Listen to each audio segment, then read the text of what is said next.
Be together tomorrow.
Goodness gracious.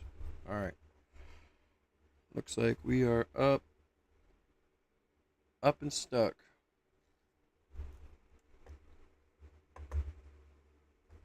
All right. Anyone that's new to the stream, make sure you guys show some love and support. Make sure you guys like the stream, hit the subscribe button, man. We are so close to 11K subs. We keep going above 11K, then below 11K. Can we just solidify the accomplishment and subscribe and stay subscribed so we can stay above 11K? I mean, that would just be fantastic. I would much appreciate it. And I hope everybody's having a good day, man. We'll do 10 super chats of $5 and higher. We'll do 3 hours.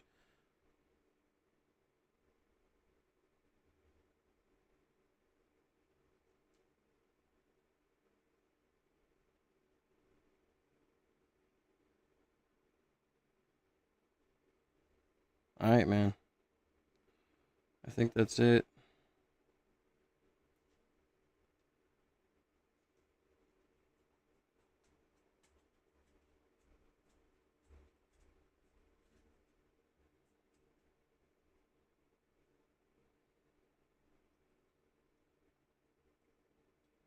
Gosh darn it. Help me reach my daily goal of $100 by super chatting or going to the link in my bio to my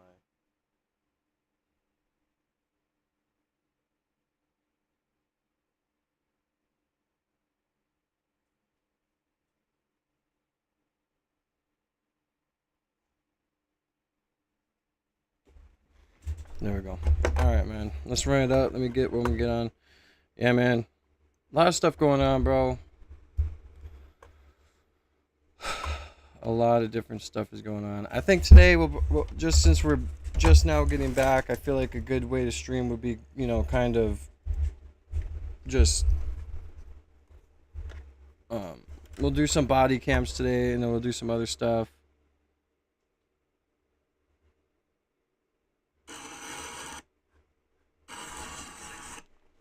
It's looking like I have to unplug this.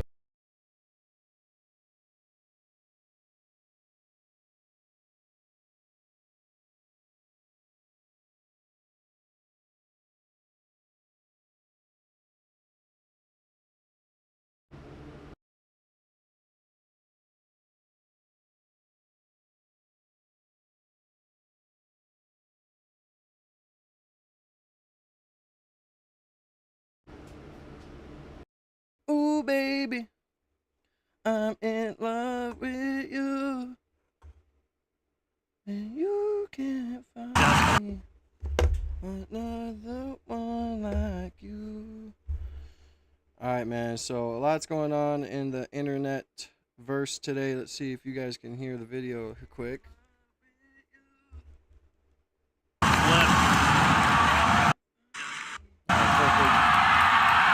Alright, so apparently,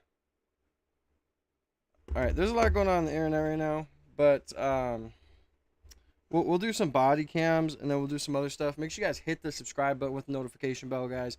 We have been literally like 5 under 11K, then we went like 10 past 11K. Now we're back under 11K. Like, what's up, man? I need some legit people here to hit the subscribe button and show some love and support. You know? You feel what I'm saying? I just need your love. Alright, man. Let's see what's up with this Elon Musk flight thing. I mean, already it looks like CGI to me. What is this rocket ship, man? 2-engine flip.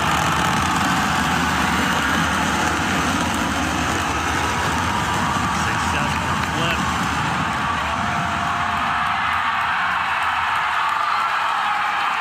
Buoy cam testament. Good shot time. Oh, it landed in the water. Oh, it flew up.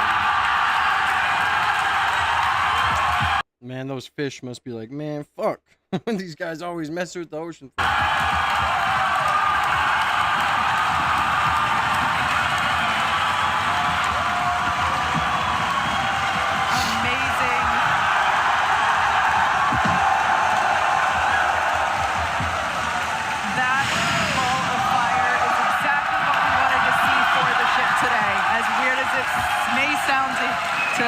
To hear, but it is the truth. 2-engine flip. Wow. Wowzers. All right, 1 second. Let's find something that's going on in the news today, man. Well, we'll go over some body cams and some other stuff, but yeah. Epstein assistant named new names. What?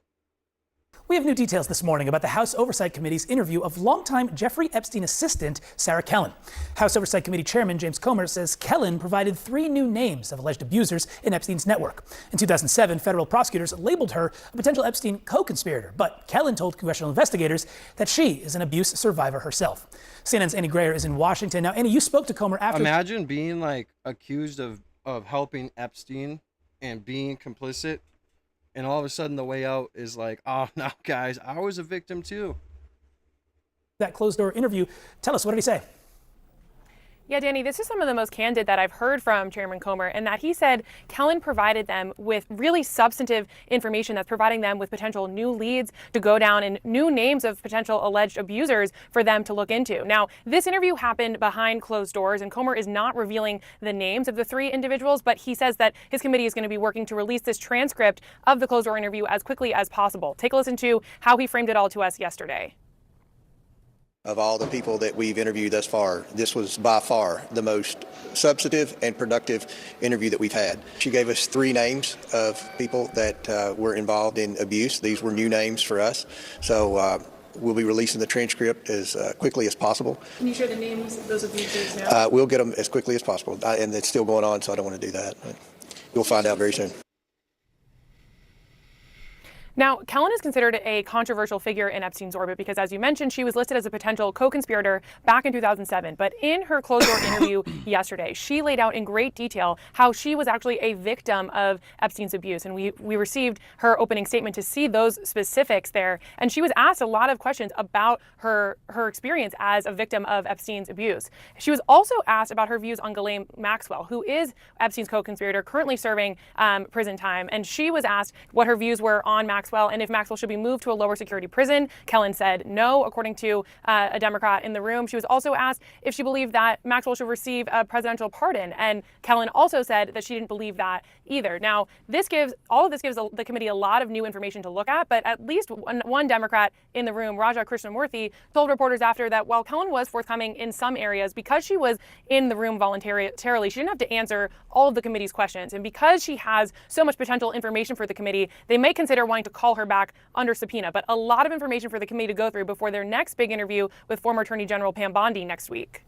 Yeah, a lot indeed. Fascinating developments. Amy Greer, thank you for that great reporting. Really do appreciate it. Let me ask you about something else that happened today that I know is very important to you, and that is the testimony we heard to Sarah Kellen, Jeffrey Epstein's assistant for 15 years. She says she's one of Epstein's victims as well. Now, you were in a closed-door deposition with her today, so you heard the questions, you heard the answers. I know that, among other things, she shared with your committee 3 names that are new names, Congressman Khanna, that she says are tied to the abuse of young girls. What more can you tell us tonight? Well, I believe her. These 3 men assaulted her.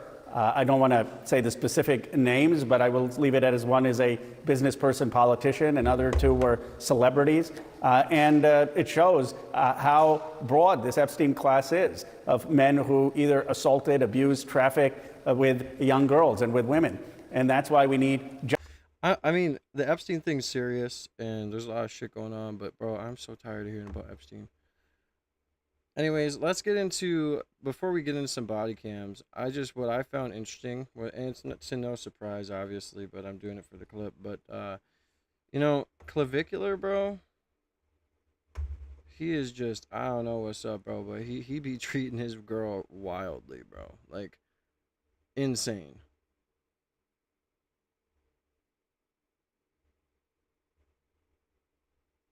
I mean, we can just go to these, that's fine.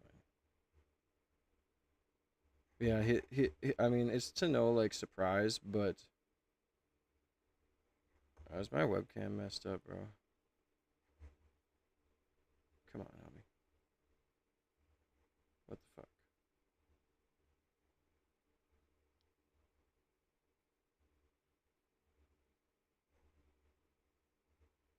Are we good now?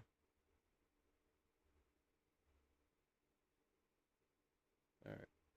Anyway, so he be just doing crazy shit.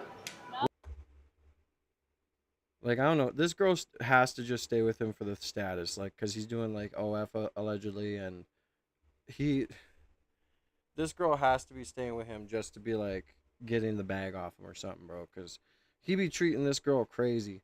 It's just, like, yeah. Listen, do 20 push-ups right now. No. 20 push-ups. No. Incline push-ups. Push-ups, incline push-ups right now. Go. I'm being serious. No. Push-up. We need this. We need the right now. I'm being serious. Here.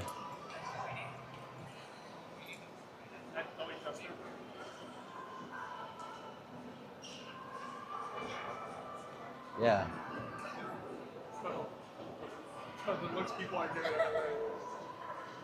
Yeah. She is doing good form, I must say. Oh yeah. W. 6. Those Asian people are never coming back here. Then grabs See, her by she's the a good neck, listener. You see this? which is All right. You're the best. All right, listen. Here you go. Now maybe it'll fit. Huh? Now maybe we could get you the 32B. oh my god, it was That's all the only it was size I all had. over a Listen. lingerie suit that was not fitting her, I guess. But here's another clip. I shared, I guess, the Get caption. me out of the fucking camera.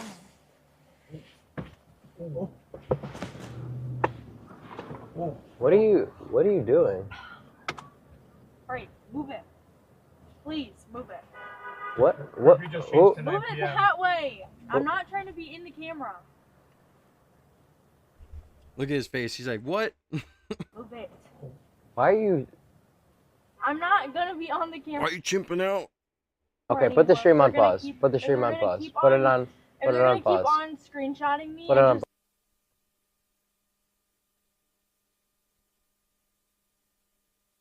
Please, like I just don't want to be on the camera. It's nothing against His ego is so hurt right here. anyone like If anyone that's new to the stream, make sure you guys double tap the screen, show some love and support, help get the likes up. I haven't been on for a few weeks because my daughter had surgery. I hope you guys are having a good day, man. God bless you guys. Happy Saturday. We're on vibing today for a little bit. Make sure you guys hit the subscribe button. We keep going over 1,000 subs, then we keep going under. So, yeah. Is that on BRB? Lucky if you make it one more day. You hear me? You'll be lucky if you make it one more day. You're really lucky. You're lucky if you make it one more day of human. You're lucky. You're lucky. I'm sorry. I doubt we're gonna be together tomorrow. What the fuck is wrong with you? This guy is just... I don't even know how to explain it, bro. I've already explained it plenty of times before. You guys know how I feel about him. But he's just... This is ridiculous, bro. Like, ego got hurt. Talking hella shit to her now. Like, acting like he... Like, I'm sorry, bro, but if you think this makes you look good or powerful or like the man, it doesn't, bro. Like, you can chew out completely differently. It doesn't have to do with being arrogant and acting like you are. You fucked this shit up so bad. Come here. No, you fucking this up. I wasn't trying to shove that in your fucking face. I'm sorry. Like, I wasn't trying to be mean to you. Alright, we'll talk about it later, but you need to fix your behavior. like she's his child, bro. No. Because what the hell is that? Like, I'm not trying to shut it in your face. Okay. I had nothing to do with that. I just shut it. Misunderstanding. I just shut it hard. I'm sorry. Hey guys, make sure you double tap the screen, bro. We got 20-something people in here. We got one like. Do your boy a favor and hit the like button and show some love and support. And, you know, vibe with your boy. Like I said, we keep going over 1,000 subs. We keep going under. Fuck it, bro. I'm rounding up. Whatever. I'm at 11K, I guess. But help solidify it, man. Show some love and support. Appreciate you guys for being here. Happy Saturday. And, yeah.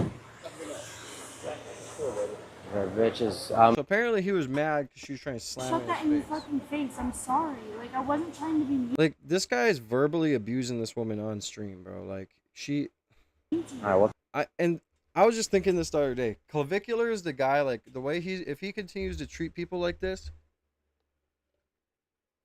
and do this stuff, there's going to be, in the future, there's going to be problems, bro. Lawsuits, you know, charges, all this stuff. You know, people are going to sit there and say, he abused me. He was like this. I got mental damages. I want money. Because they're not married, bro. It's not okay even if you are married, but she could just leave at any time and use his streams as evidence saying, look at how this guy's treating me. Talk about it later, but you need to fix your behavior. No. Because what the hell is that? Like, I'm not trying to shut it in your face. Okay. I had nothing to do with that. I just shut it. Misunderstanding. I just shut it hard. I'm sorry. And then he shuts it in her face. Her bitch is on my last nerve. You know? He's got to be on something. He said he was sober, but I don't believe it. And he just shut it in her face after getting mad she was going to do to him.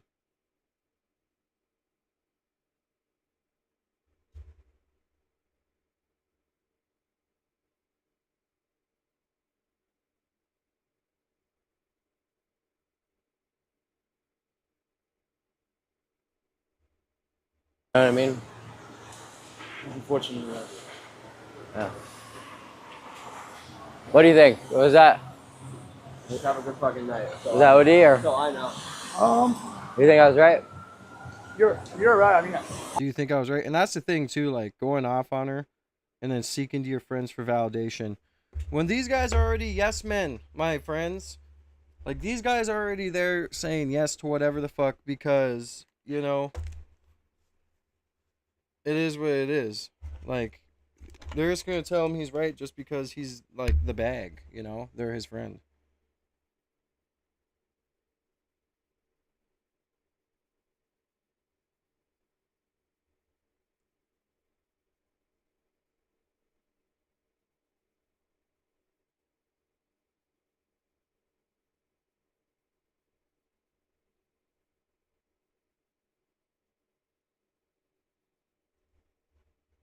Honestly, it wouldn't be OD if he didn't have so much attitude sometimes. I'm not gonna lie. Yeah. So kind of.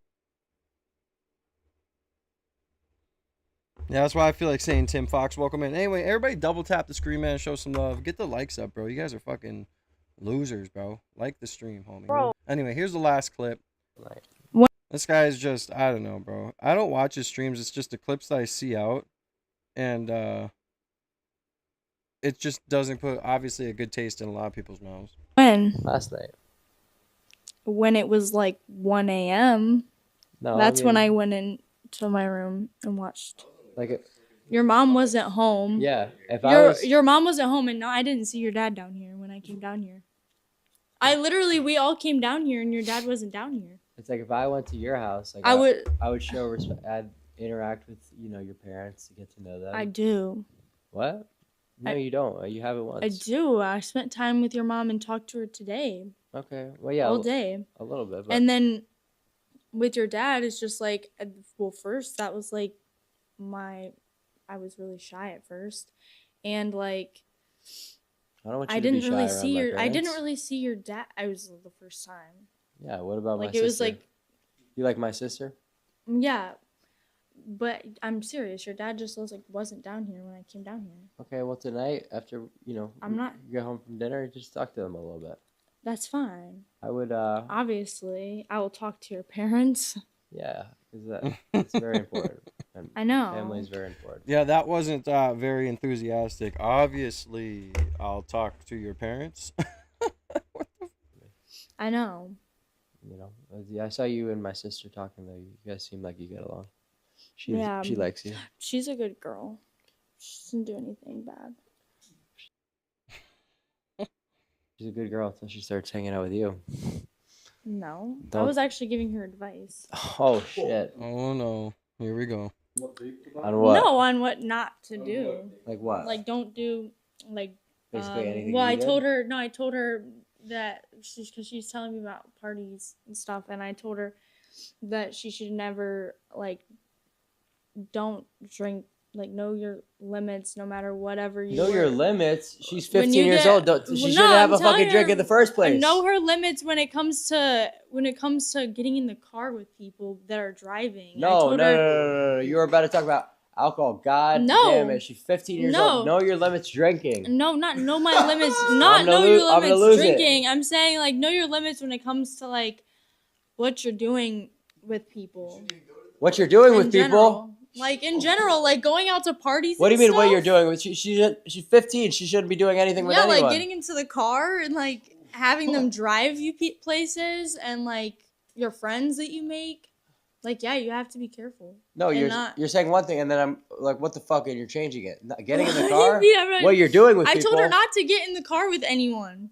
What do you mean get in the car with Like, anyone? if she goes to a party, because she said she was going to a party, I said, don't take any rides for anyone there.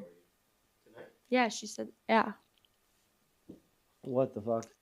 Your mom told me she was going to a party. What the fuck is wrong with it? Guys, make sure you guys double tap the screen, bro. Let's try and get to 20 likes, bro. We got 37 people in here. Everybody double tap the screen, show some love and support. I appreciate you guys. We're here for the internet drama today, catching up on the world shit going on, because I haven't been on for 2 weeks. So I'm back like crack in a heart attack and your grandma's back. I don't know. I'm just trying to rhyme. What the fuck? Hey, I did not say it was a good idea. What the fuck is going on? What the fuck is going on? Why didn't I tell you earlier? I thought you knew. What the fuck? Dude, this guy's tweaking. He's got to still be on the stuff he was on, bro. Allegedly. This is not happening. Give me the water. This is not happening. He's just so rude, bro. If I was his friend, he'd talk to me like that, I'd be like, bitch, say please. My parents are doing this bullshit. I'm not letting it slide. 355,000 snap score. What the fuck are my parents doing? Already? Yeah. Holy shit. It's higher than mine.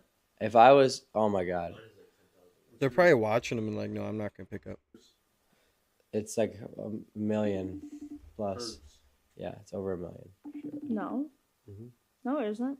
Mhm. No, it isn't. Yeah, on your I'm not Sorry, guys. Just give me 1 second. I feel like...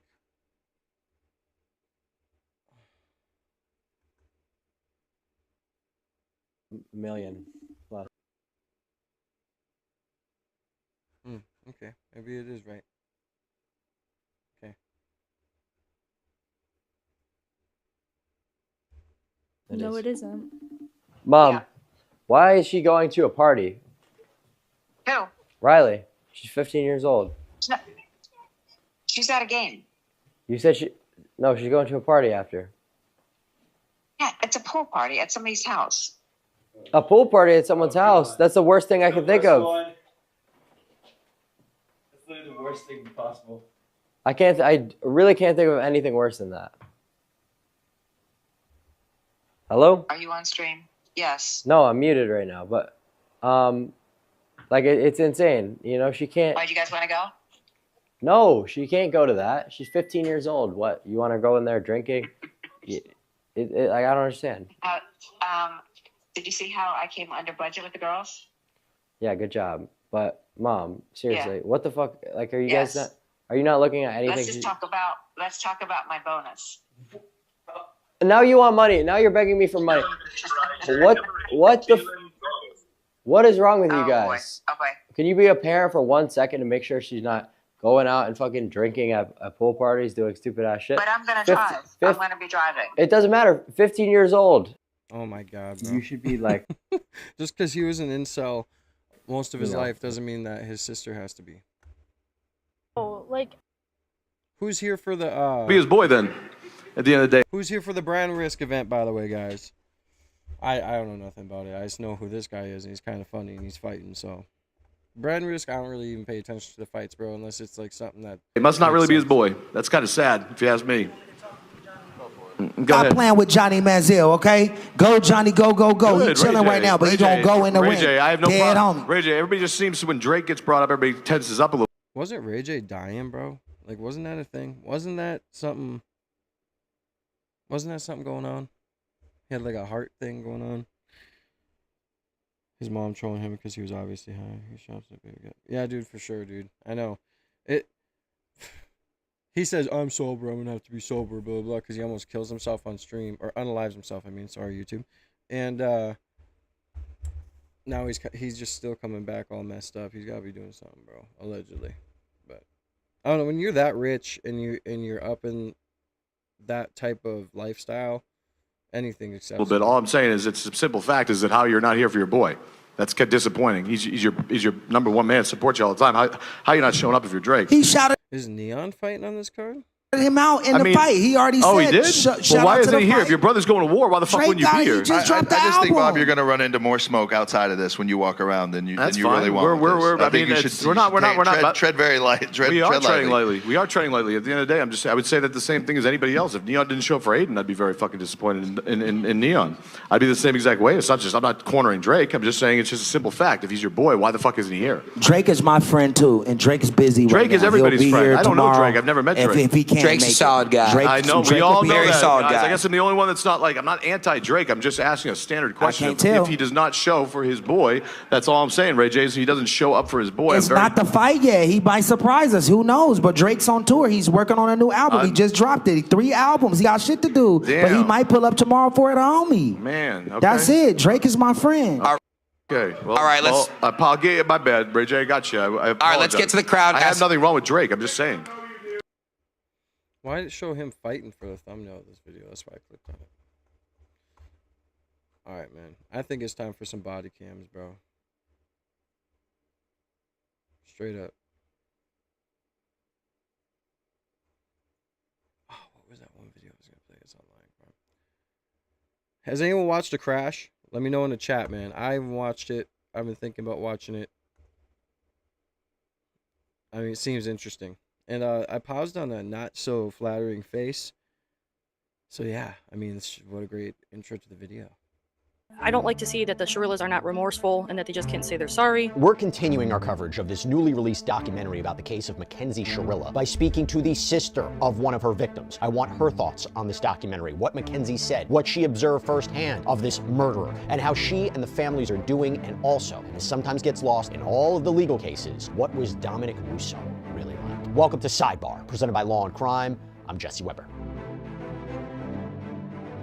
We're talking about Dominic's girlfriend, McKenzie Shirilla, crashed that car into a wall at 100 miles per hour, killing them both. And we're doing it in a special way today. We are bringing on the sister of one of the victims, Christine Russo, sister to 20-year-old Dominic Russo, because Dominic was in a Toyota Camry with his friend, 19-year-old Davion Flanagan, when the driver of that car, Dominic's girlfriend, McKenzie Shirilla, crashed the car into a wall at 100 miles per hour, killing them both. This was back on July 31st, 2022. Authorities said she did this intentionally, on purpose. They cited to a tumultuous relationship with Dominic. They looked at the car data. They highlighted her odd behavior after the incident, in which it appeared she showed no remorse. And McKenzie Shirilla, she went to trial. She opted for a bench trial instead of a jury trial, meaning, again, that a judge heard. Yeah, she just sits there and cries in court like anyone gives a fuck, like straight up. Saw the arguments and the evidence. And in the end, you know, that decision, it ended with her being found guilty. She was found guilty of all 12 counts: murder, felonious assault, aggravated vehicular homicide, drug possession, possessing criminal tools, and she was sentenced to 2 life terms in prison, served at the same time, with the possibility of parole after 15 years. Now, something I gotta mention before I go any further, everything about this case, everything you need to know. Yeah, she's going to be paroled after 15 years. She'll probably do the 15, 16, maybe a little bit more, but they'll parole her, and then she'll just have to be on, you know, supervision. She deserves to not have parole, right? Maybe. I don't know. Maybe I'm going too far. Maybe I'm being too mean. Am I being too mean?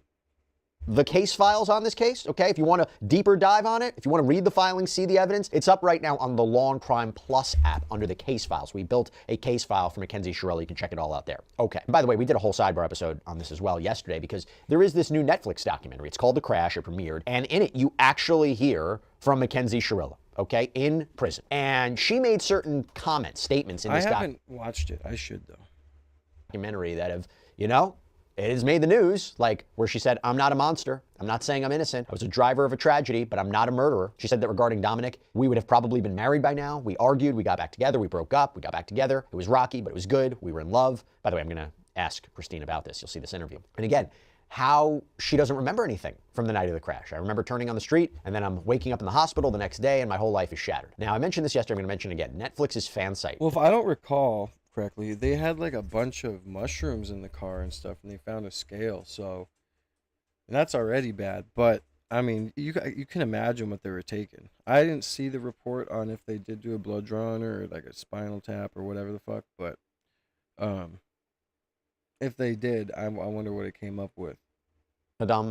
They wrote up an article about the film, and they said this about, you know, big twist at the end. Quote, it's only after McKenzie finishes speaking that the filmmakers reveal her attorney has been in the room the entire time. Her demeanor demonstrably shifts as she checks in on how she's coming across. I don't want to force anything and just say too much or sound crazy. This is what she apparently says to her lawyer before turning back to the camera to say, I'm big on the no intent. There was no intent whatsoever there. I have excessive amounts of remorse for Dominic, Davion, both of their families. This was not intentional, and I will do everything I can to prove that to the world and the families, and that's it. Now, she and her family have always maintained that it was an accident, that she's innocent, that this was caused due to her alleged POTS condition. It's a medical condition where you can become dizzy or faint. She said that she blacks out. And this was her defense at trial, by the way. The judge rejected it, and no medical expert was able to confirm these findings at trial. And we also discussed yesterday how her parents, who were featured in the documentary, they have taken a lot of heat, a lot of criticism online, particularly from, you know, their reactions to what happened, to her mother's statement in court, to the odd jailhouse calls, and for what her dad said about marijuana use in the documentary, even though he claims his words were twisted, administrative leave from his job. Was the dealer. Again, our episode yesterday. She didn't have mushrooms in her But before blood. we even go into my interview with Christine Russo, there's one. Well, thanks for the information. Yeah, I didn't see any of that. I just kind of seen a little bit. Like I said, my daughter had surgery on. She got her tonsils out and a couple other things done while they were doing it. And so I've been off for the past 2 weeks. So I'm just catching up with everything, and getting all my information going. So these next streams I'm gonna be doing are good. So make sure you guys double tap the screen, man. Show some love, and make sure you guys hit the subscribe button. Thing that we didn't play yesterday in our episode, and it was this, okay? Body cam footage. This is when authorities first start talking to McKenzie while she's still in the car. Sarge, we're good to try to get her out? Oh, dude, I don't know if we can. No, just wait until the squad gets there. You can't keep filming that. Oh my God. Can you see her breathing? She's breathing. She's breathing. Head swedge. Let's see if we can get some IDs, guys. You look younger. Oh yeah, they're all pretty young.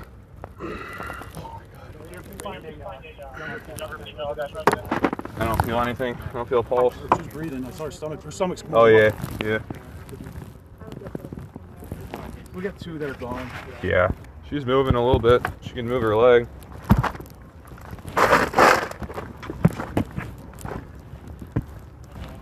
Mackenzie, can you hear me? Can you move your leg? God, could you imagine, bro? Like, in the building they crashed into, like, I couldn't imagine going that fast and hitting something, and straight down the middle next to me, the car is being smashed in, and I'm not. But, like, everybody else in the car is not buckled up, and it's just, God, I couldn't imagine being in this vehicle and going through that shit. Or your arm or anything? She talking? Yeah. She talking? Yeah, she can hear me a little bit. I saw her moving her left leg.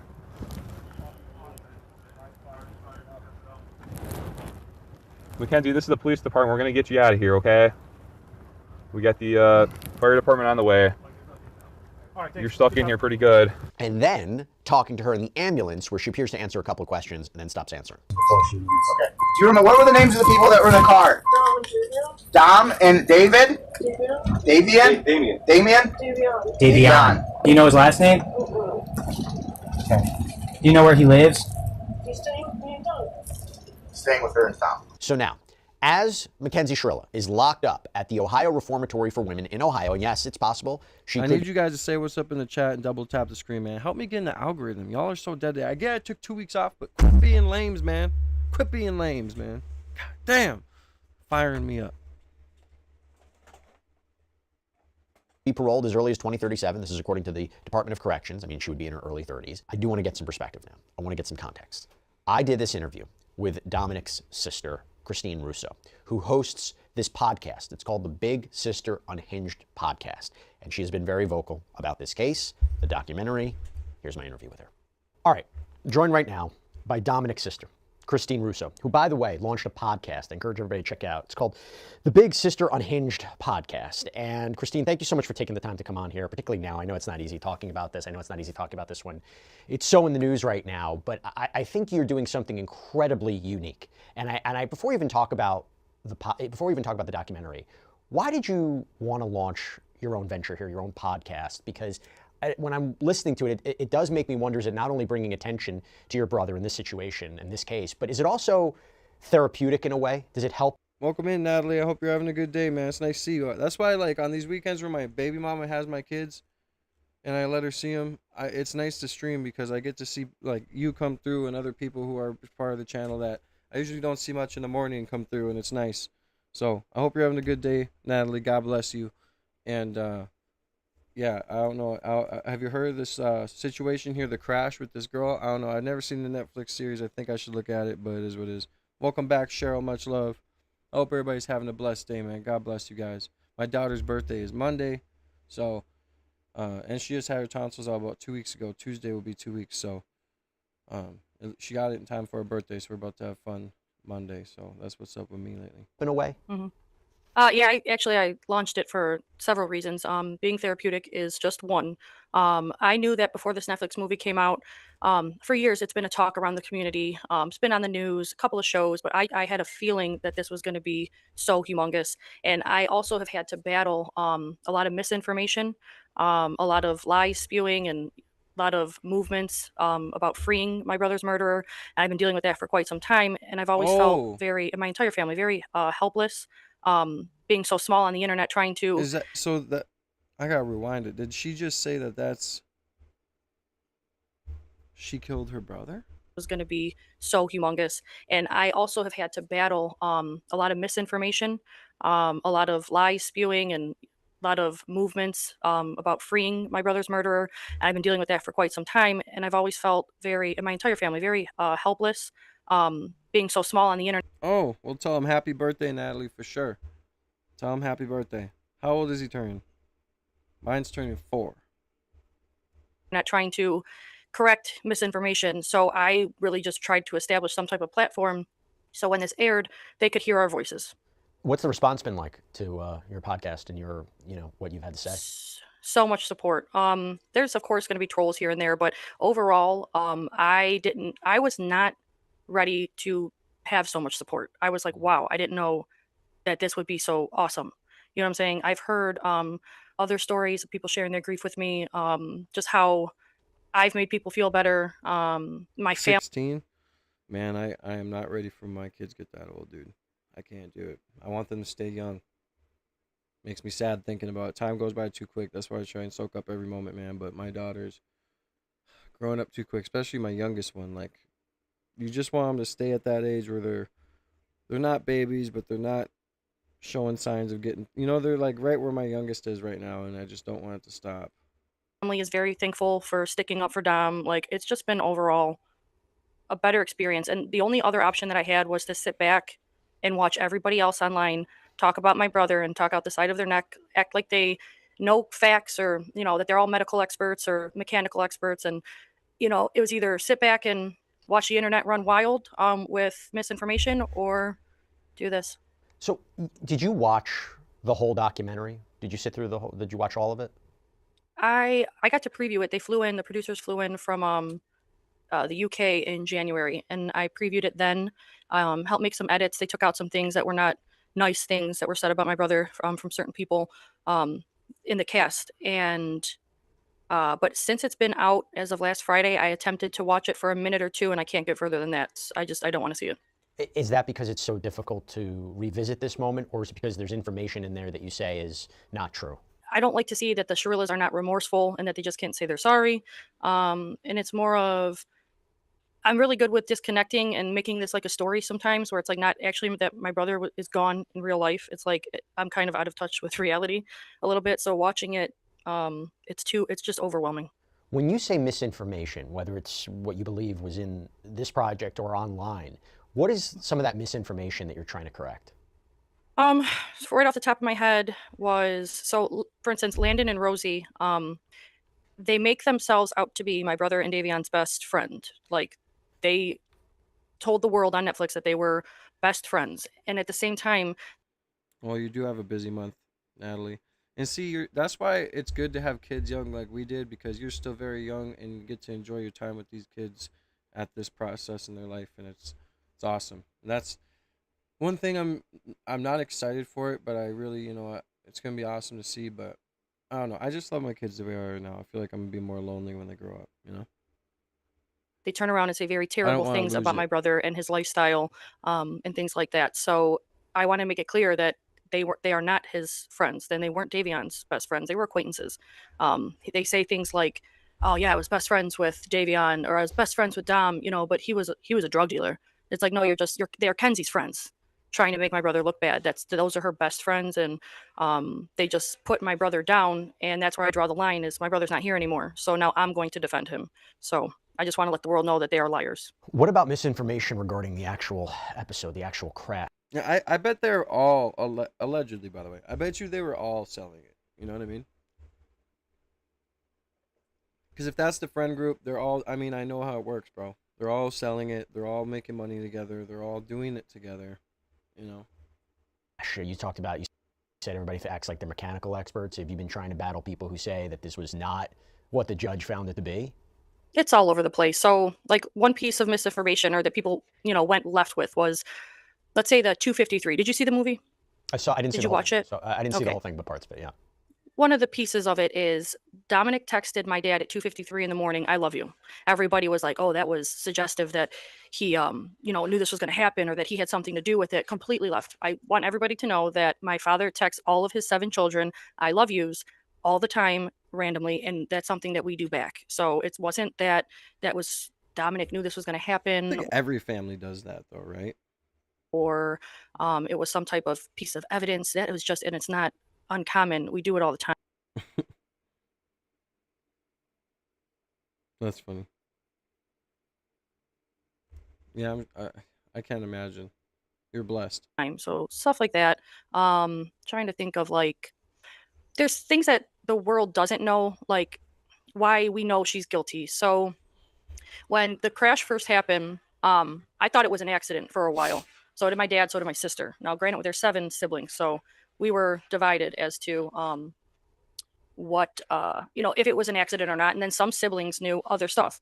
So Mackenzie's mom, so Natalie, actually, a couple of us thought it was an accident. Didn't want to believe it was murder right after the crash. Natalie Shirilla actually told us it was like 3 or 4 days. She was telling me, my father, and my sister that Mackenzie was unconscious and had not woken up. So we're sitting there praying for her, crying. I mean, I was just as upset for her that I had lost my brother at that second. Okay.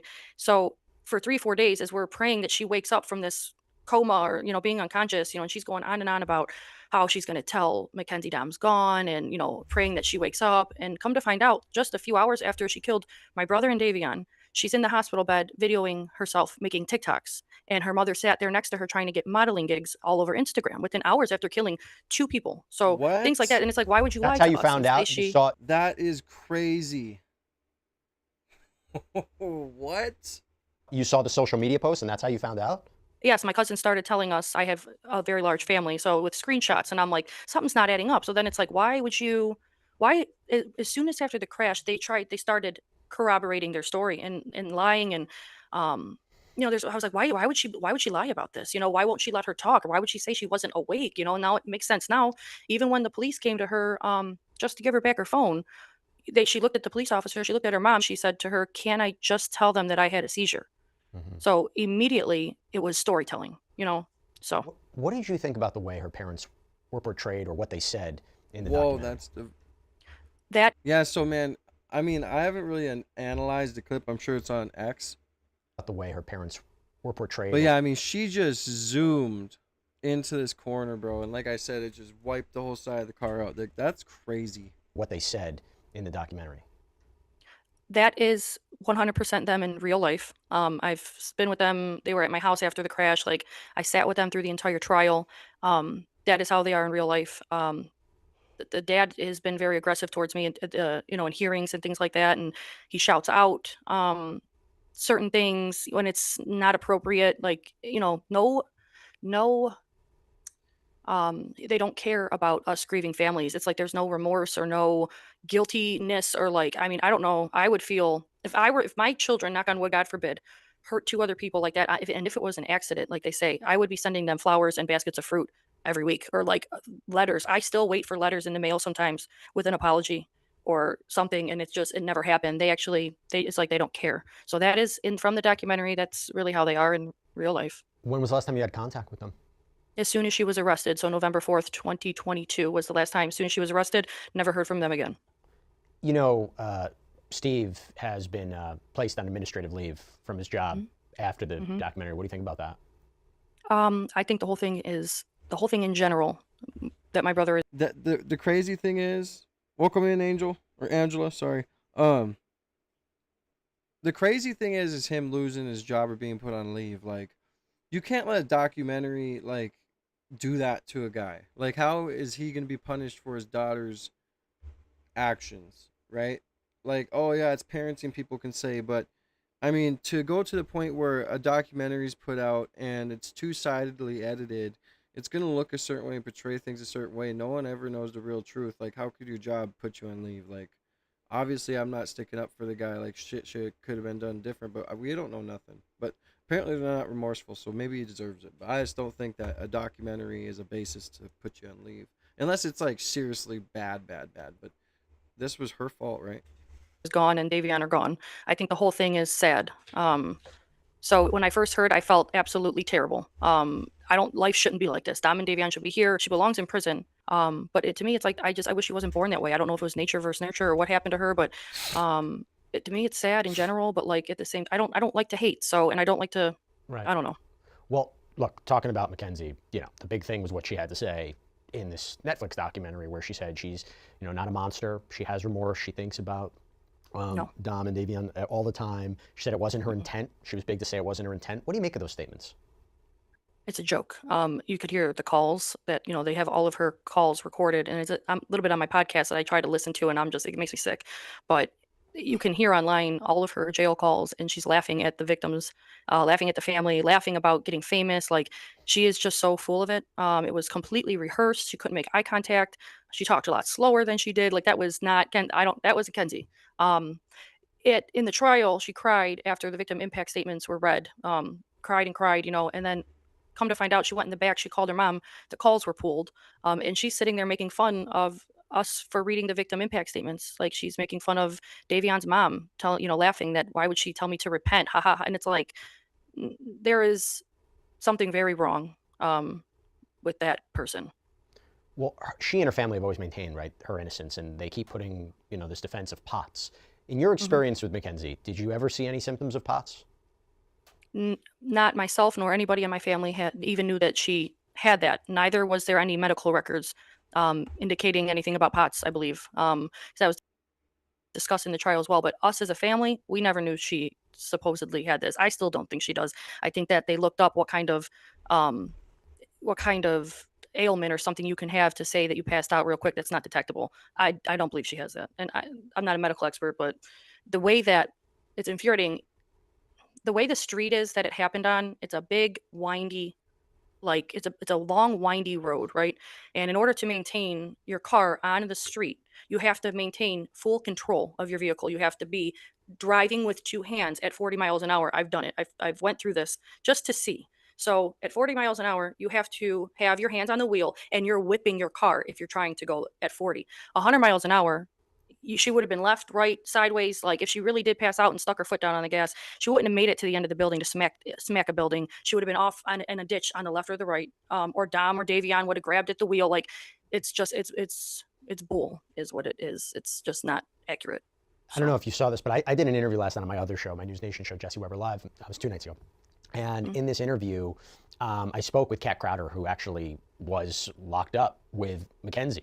She said she didn't observe any symptoms of POTS, basically characterized her as a mean girl in prison, basically said she never saw her show remorse, that there was almost this, I don't know if the word is like giddy, but like she was, very like, not happy, but like kind of pleasant in the way, like she was, kind of smiling and happy and jovial.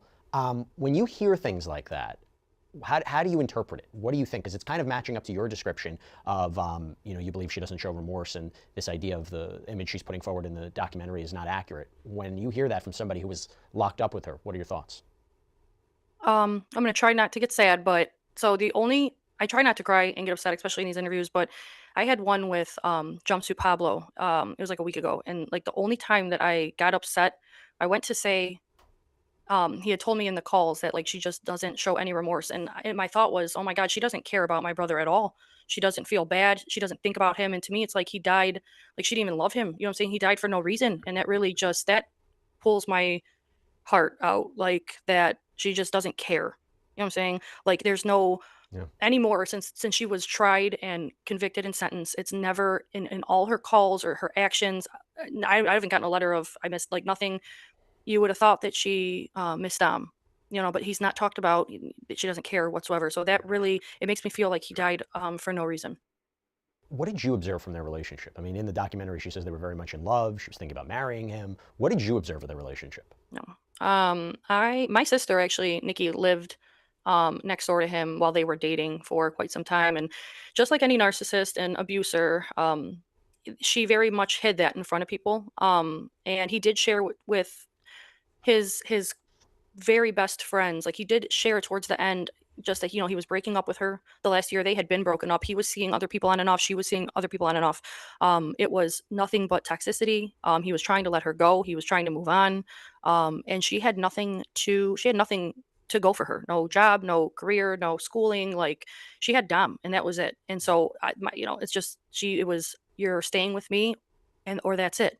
But to me, as a bigger sister, I'm 13 years older than him. I didn't really see much, but the isolation, she very much isolated him. It was always, we're a very close family. Holidays, he's the godfather of our children, baptisms and every holiday, birthdays, and we're a very close, wonderful family. And once she became involved, it was all about her. Then it was, oh, sorry, I can't make Easter because I have to go with Kenzie, or hey, I can't come bowling because Kenzie's not ready, or I can't meet you here today, even though I was supposed to meet you because something came up with Kenzie. It was like everything was about her. It's a textbook narcissist abuser. So I do want to ask a little bit more about Dom, because sounds like someone I know. Because sometimes we get in a position where we're focusing. I'll be right back, guys. So much on the crime, we think so much about the defendant that we lose sight at times about who was taken away.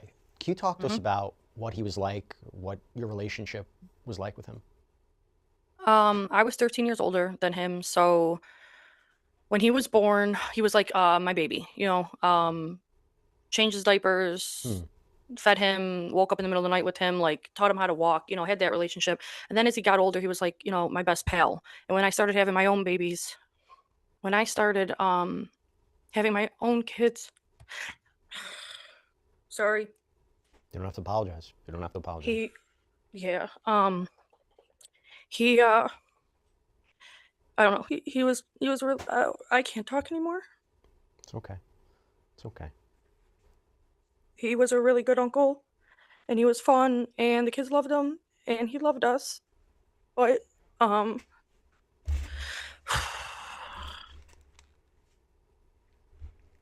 yeah, he was It's okay. It's okay. Sorry, I missed something good, huh? Well, sad, but you know what I mean. When I started having my own kids, sorry. You don't have to apologize. You don't have to apologize. I don't know. He was real. I can't talk anymore. It's okay. It's okay. He was a really good uncle, and he was fun, and the kids loved him, and he loved us. But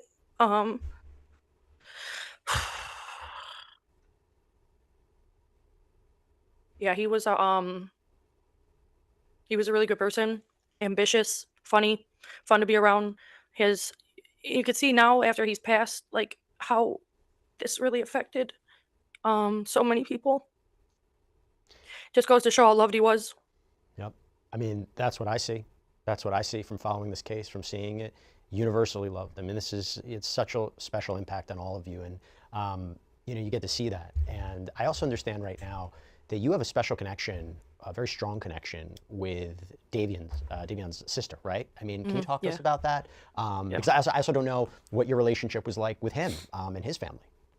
I had never met him, actually. Oh, wow. Okay. My dad just met him the day before that this happened. He was like a newer, I talked to Divine and I recorded it on my podcast and it's on there. But he was a football player and then he was injured. So then he started hanging out with a different group of friends, and that was my brother. So he was more of like a newer friend, but good friends. I unfortunately didn't get to meet him. But after the fact, I've just felt so much guilt. Like if it wasn't for Dom, or obviously I got to stop thinking that because it was Kenzie who did this, but I feel like if he wasn't with my brother, then this wouldn't have happened.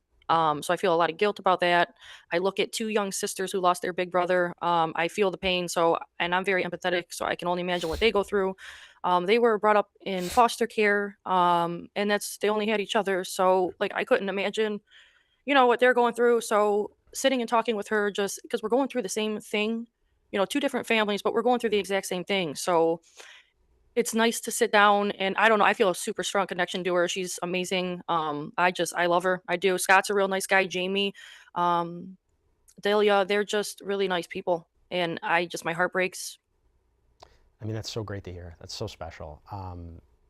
Before I wrap things up, I just want to know how you're doing, Christine, how your family's doing right now as you're trying to navigate, this next chapter with so much attention on this documentary, and people, I'm sure, having a lot of comments and opinions, like you said. Just how are you and your family doing right now? We're doing. Somebody asked me this the other day too, and I'm like, we don't have a plan. At the end of the day, Dom's still gone. So, the hype, I've learned to use the chaos to help me get along with my grief. But just now, as I broke down in tears, it hits you sometimes, and you can't stop it. So it could be randomly, or it could be a song, or I don't know, a feeling, but it hits us all. We're not good. None of us, we're all really, really sad all the time. He was a big loss. He was a big part of our life. So we are not doing that great. Well, Christine, let me just say I'm so sorry. I'm really, really so sorry for what you and your family are continuing to go through. This shouldn't have happened. I'm really wishing you the best of luck, and I hope that the Big Sister Unhinged podcast and the support that you're getting will help in some way. And it's so great to hear that you have this close relationship on the other side with the family that's going through the same kind of thing. And I really appreciate you taking the time to explain how you're doing, your thoughts on what's happening right now, and just to talk a little bit more about your brother. So really appreciate your time, and thank you.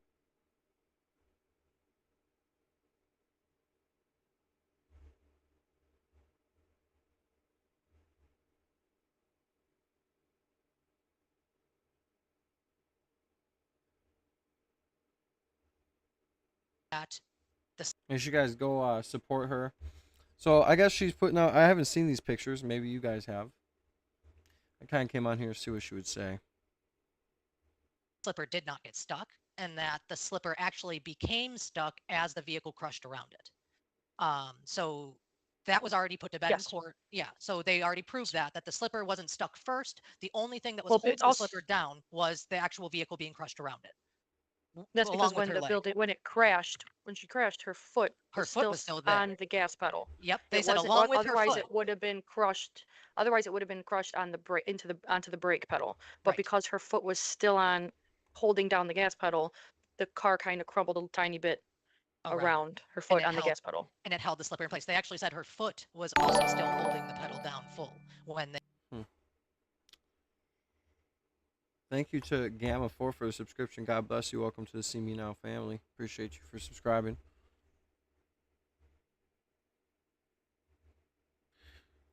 I just haven't watched the movie The Crash, and I just heard about this case, so I'm kind of just going through some of this stuff, so bear with me. We're going to go with body cams here in a second. Hi, everybody. Welcome back. Thank you for joining us tonight. Welcome to the Big Sister Unhinged. Just had a couple of things that I came out here and wanted to say. I thought about, I am going to try to continue to network to grow the channel as big as I can. We have done the wonderful, wonderful Jumpsuit Pablo. We did that yesterday. If you guys haven't checked out the episode, check out the episode.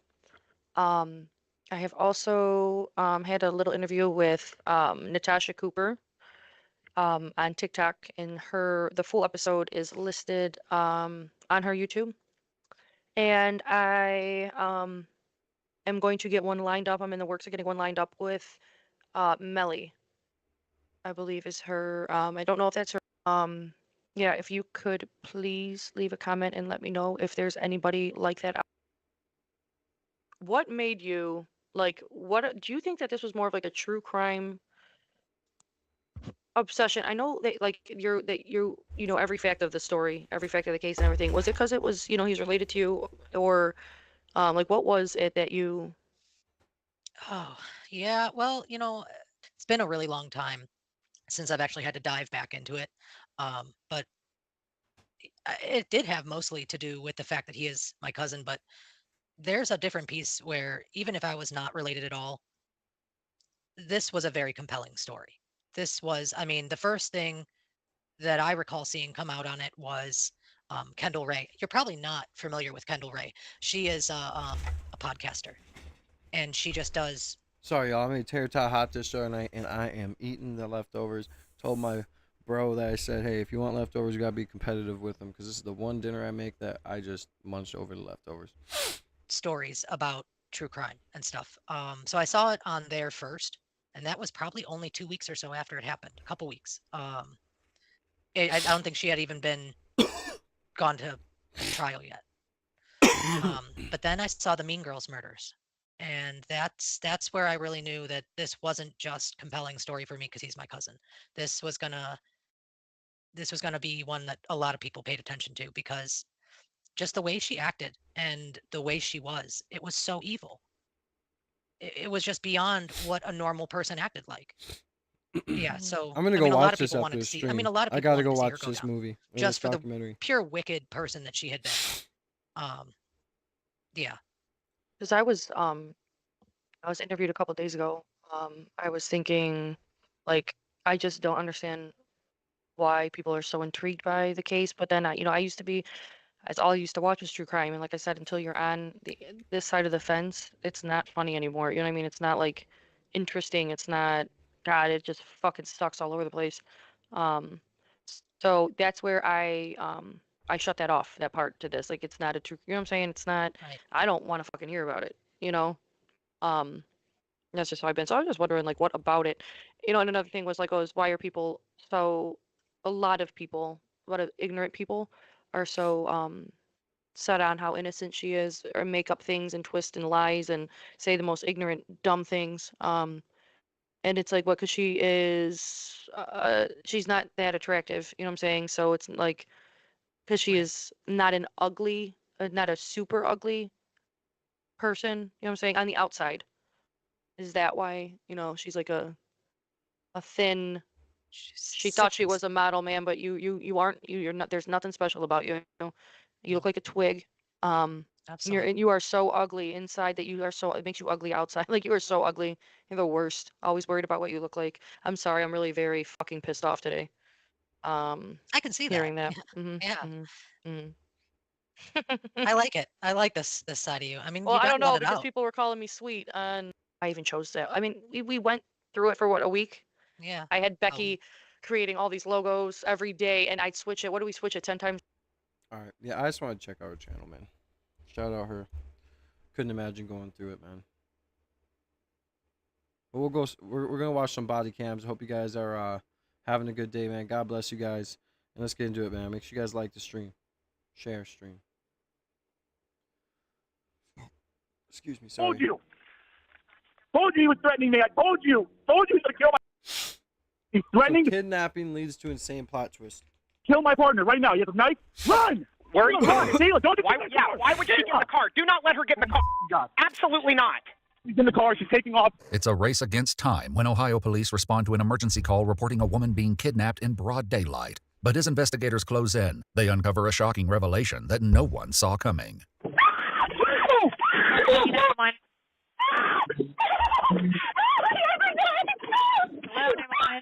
Hello? The following report is based on official police records released to date, and some of the footage has never been seen before until now.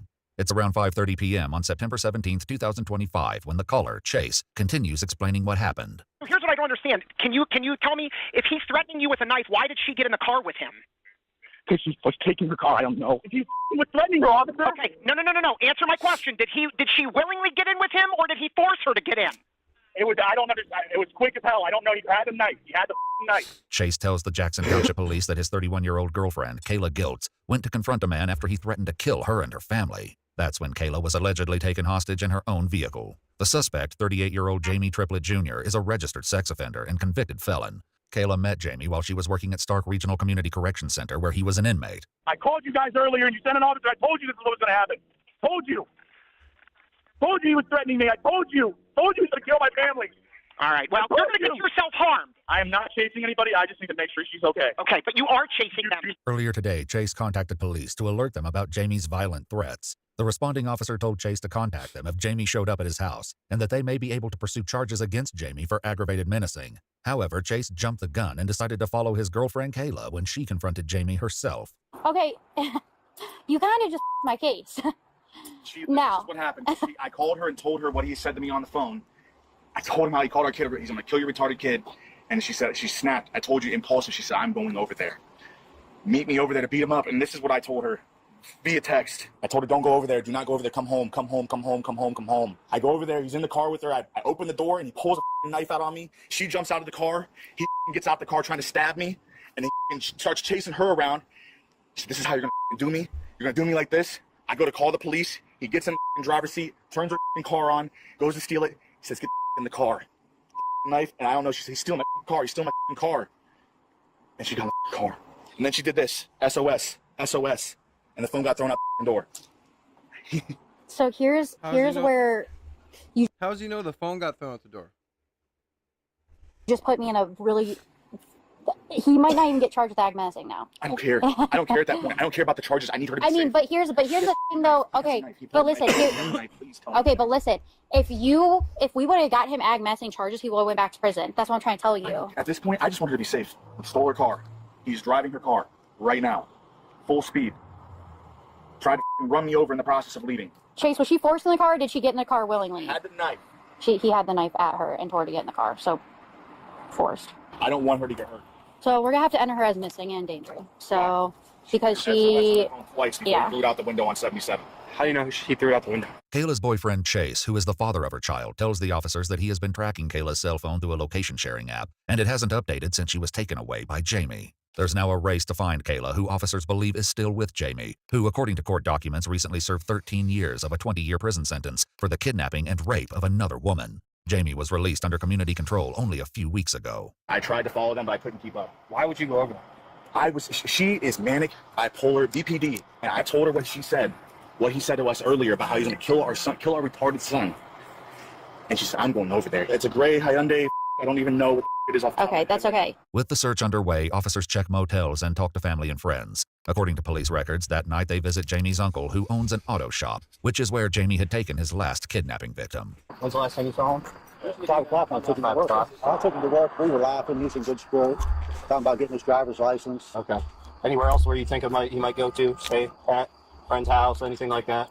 Or just the roadway where he goes driving? No, that's where he lives. He lives there because he reports in night and day to his probation officer. He ain't trying to get in no trouble. According to police records, a drone operator is called to check the surrounding areas for Kayla, Jamie, or other evidence, but there is no luck. With few promising leads, officers comb through surveillance footage at local businesses, hoping to uncover clues that could pinpoint Kayla and Jamie's whereabouts. That's the guy, right? Yeah. Was the girl, did they say the girl was wearing a dress? All right, well, I got a female and male pulled up. Male's wearing a white hat. He's in the passenger seat with the female in a gray Hyundai. I want to say it's like a dark gray. She's driving. Okay, yeah, that's her. The next day, police contact Kayla's bank and learn that her debit card was used at a convenience store and to check into a motel only a few miles away from Jamie's residence. Officers surround the property as fears over Kayla's safety intensify. Hands, hands, hands, hands! On the ground! Get on the ground. Get on the ground. Get on the ground. Did you want to done? No, sir. You got cuffs? Yep. What's your name? One in custody. You with me. You got him? Yep. Anybody else in the room? No, sir. Any weapons in the room? No, sir.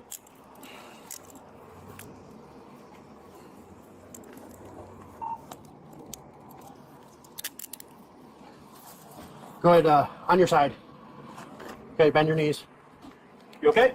Yes, sir. Okay, stand up. So you understand your rights. You still want to talk to me? Yes, sir. What the hell's going on? Yeah, I don't really know. Like, me and her, she's got like a man. I'm like the side. The man came up on me yesterday trying to jerk me out of the car. The man said that he had a gun, so I got in the car and I drove her. So I don't know what the situation is. That's fair. He said he had a gun. They came there. So, like, were you protecting yourself with a knife? It wasn't a knife. It was like this metal. Did you threaten him with a knife? Did you say I'll stab you? Listen, sir, I'm in the car. They opened the door, jerked me out of the car. Yeah. So I just grabbed. He was laying on the floorboards. I just grabbed for defense. Kayla is found unharmed besides bruising she says was inflicted by Jamie, who grabbed her and pulled her into the car when she tried to flee. But as the investigation unfolds, officers begin to unravel the surprising history that's shared between Kayla and Jamie. I want to make sure you weren't sexually assaulted, you weren't physically assaulted, you're not here against your will. No. Are you sure? Is that going to change any time? He can't hear you right now. I promise it's not going to change. According to Kayla, she and Jamie traveled to several locations in her car, including a place to buy alcohol where Kayla used her ID and bank card in hopes to leave a trail behind for investigators. Throughout the day, Jamie warned Kayla not to make a scene in public. Once they checked into the motel, Jamie asked Kayla if he could kiss her. Kayla said she agreed and that she passively participated in sex with Jamie, and he did not force her into it. So how do you know this girl? That girl, I got that girl about 7 months. 7 months? So like I said, she's got a baby dad. Yeah. And like, where'd you meet her? I met her at SRCCC. According to Kayla, she and Jamie met when he was transferred to the jail where Kayla was working as a student social worker. Kayla said Jamie started writing her notes and that she ultimately lost her job because of him. In one message sent from Jamie to Kayla, it read, "I love you. I'm not giving up on you. I will show up at your house." This is a confusing thing because he's seeing that girl. I guess she still lives with her boyfriend or something. And she stayed a couple nights with him at the motel. And her boyfriend came over there and said, wanted her to come back home. And he said, no, you guys been sleeping together. When was that? I think it was over this weekend. That's what I was wondering if So she's cheating on her boyfriend with a rapist, bro. That's crazy. He's out on a 20-year sentence for graping and unaliving a woman at a tire shop. That's crazy. reported that or if he's reporting that, because I know there was a And situation she knew his charges because she was in the jail working there. That is sickening. about that he was jealous that they were basically both seeing the same woman. So Kayla said tensions escalated between Jamie and her boyfriend Chase after Jamie threatened to kill her, her son, and Chase. Kayla confronted Jamie about the threats before he drove away with her in her car. Although she dialed 911, Kayla is still adamant that she willingly got into the car with Jamie.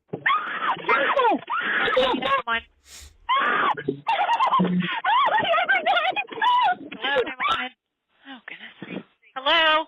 So why was your phone thrown out on 77? Because he didn't want us tracked. Did you do that or him? Did he take it so you could call anybody? I don't think that he took it so I could call anybody. That wasn't the intention there. I have like 360 on my phone. I have Apple, all the other tracking stuff. He just didn't want me tracked. You realize everyone's looking for you. You're an entering danger person. I'm so sorry. The guy Chico should want to kidnapping and rape. He's got like 7 years over his head. I don't want to ruin anybody's life. Yeah, but what happened? Like, he was making me go with him. He had my car, and I didn't want my car to get stolen, and I was just trying to calm him down and make him stop. I didn't want him to take my car on a high-speed chase. I was scared. I cared about him. I cared about... Yeah, I'm just unsure how you guys got here. Like, so what is it that I'm being arrested right here for, sir? I'm not the one to talk to you, man. I have no clue. You just said right now, disrupting official business, huh? You're trying to call and put some more on me. Officers at the scene revisit Kayla to share their concerns about her claim that she was not kidnapped by Jamie. Either you were part of this and you are okay with the fact that he said he's going to kill the father of your child, or you were a victim in this. I don't see much of a middle ground.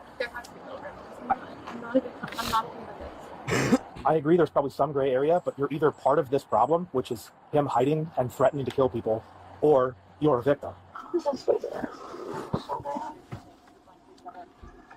So, I mean, I wish I could lie and tell you it's good. It's definitely not good. He's going to jail. I mean... I just didn't want to be another girl that put him away. He just did 13 years of a rape. He said... Yeah, and he didn't do... For a rape says he didn't do... And he just... Oh my god, dude. This woman is so stupid. Whatever. That's how I met him. He ended up at SRCCC. I was working there. I'm not a client. I'm not an inmate. You know what I mean? According to police records, Kayla admits in text messages that she has been in contact with Jamie since his release. At some point, they ended up having sex, and Kayla said, quote, "The show was off to the races until he was mean, nasty, and threatening." I'm a social work student. I'm in my master's program. I'm like still super interested in law and criminal justice, all this stuff. And he talked about wanting to like review his transcripts together and try and find constitutional errors. And like, I'm a dork. I thought that was cool. So that's how we ended up talking. That's how we ended up like establishing any type of rapport. I did care about the person. Should have reported it back in March. The threats? No, he didn't threaten me back then. No, I just should have reported involvement with him. I should have just nipped it in the bud. I told you before, and I'm going to say it again. Don't contact her. It's not going to look good if you call her, okay? And I told her not to contact you. How can you tell us to have no contact? That's what I'm curious about. This is not a no contact order. This is me talking to you as a person, telling you I recommend you don't reach out to her. Because if you reach out to her and somebody views that as you trying to change her mind on something, it could be considered witness or victim tampering.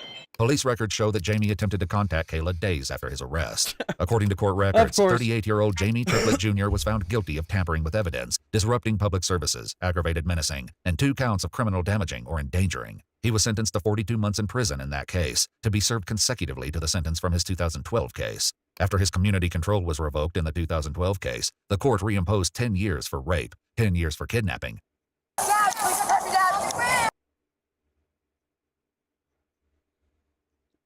That video was wild.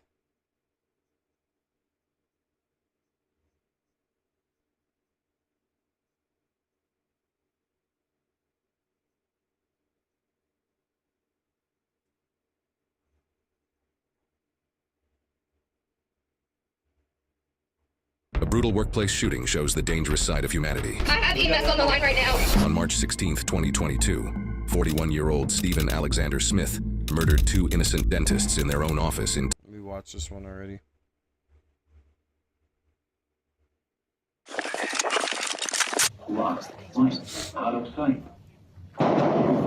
There's a shooting at Stanford. Stanford Highland Science. No access. Let's bust the window. There's bullet holes in the wall. There's bullet holes in the wall? Okay, we're coming. We're coming as fast as we can, all right? On May 7th, 2019, just 3 days before graduation, shots were fired at STEM school in Douglas County, Colorado.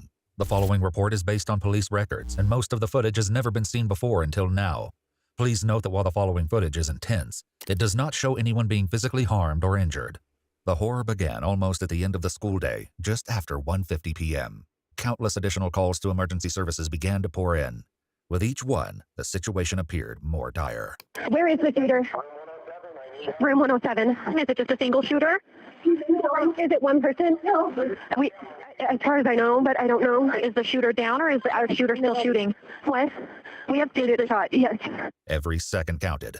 Officers from the police department, sheriff's department, and the closest SWAT team all deployed in force and raced for the school. Some of them didn't even have time to don protective gear, but rushed onwards all the same. No access. Let's bust the window. Here.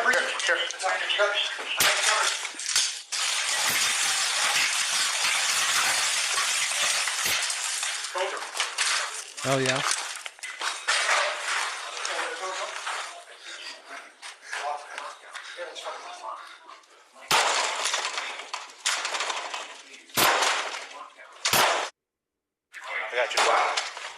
You guys are so stupid. Why not just break the window, put your hand in from behind, and unlock the thing, you know? Hey, we're gonna need this later.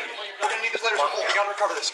Elsewhere, another group of law enforcement officials forced entry through a different door and were about to get a nasty surprise. Let's go. Go. You up first, bro. I got shield first. You got shield first. Where's it? To your right. Get on the ground. Put it down. We have him. Look at that. Face down. Over and double. Despite 2 bullets narrowly missing the first responders, they didn't return fire, a decision that would later be proven wise. That's security. Is it you security? Where's that? He's in the protector room. He's in the English room behind you. The first one on the right. First one on the right. Over here. First one on the right. Over there. He had the gun. It's over behind my back. He's cuffed right there. Which one? Right there, the one cuffed. This one? Yes. How many do we think we have? 2 entered that room. Two. This is one of them? I don't know. He's the one I pulled out. He had the gun in his hand. He's thrown down. He's got him. Pat him down now. I have bullets in my You better start talking. How many other people are in here? Roll over. I have bullets in my body. He's the other one. What does he look like? What kind of gun is he? Yes, purple hair. If the scene in the hall seemed like a nightmare, what was happening inside the classrooms was even worse. More than 1,000 students, from kindergartners all the way to 12th graders, were trapped, terrified, and in mortal danger. Some of them took the chance to film what they may have thought would be their last moments alive. Lost, out of sight.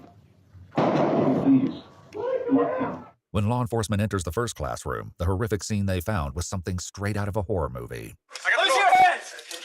Back to the doors open. We have people shot. Go through. I got it. Who's shot?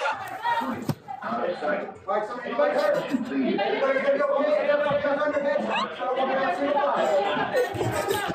I couldn't imagine. We need to send up a warrant. Hey, let's pick him up. Let's do a good carry. I need help.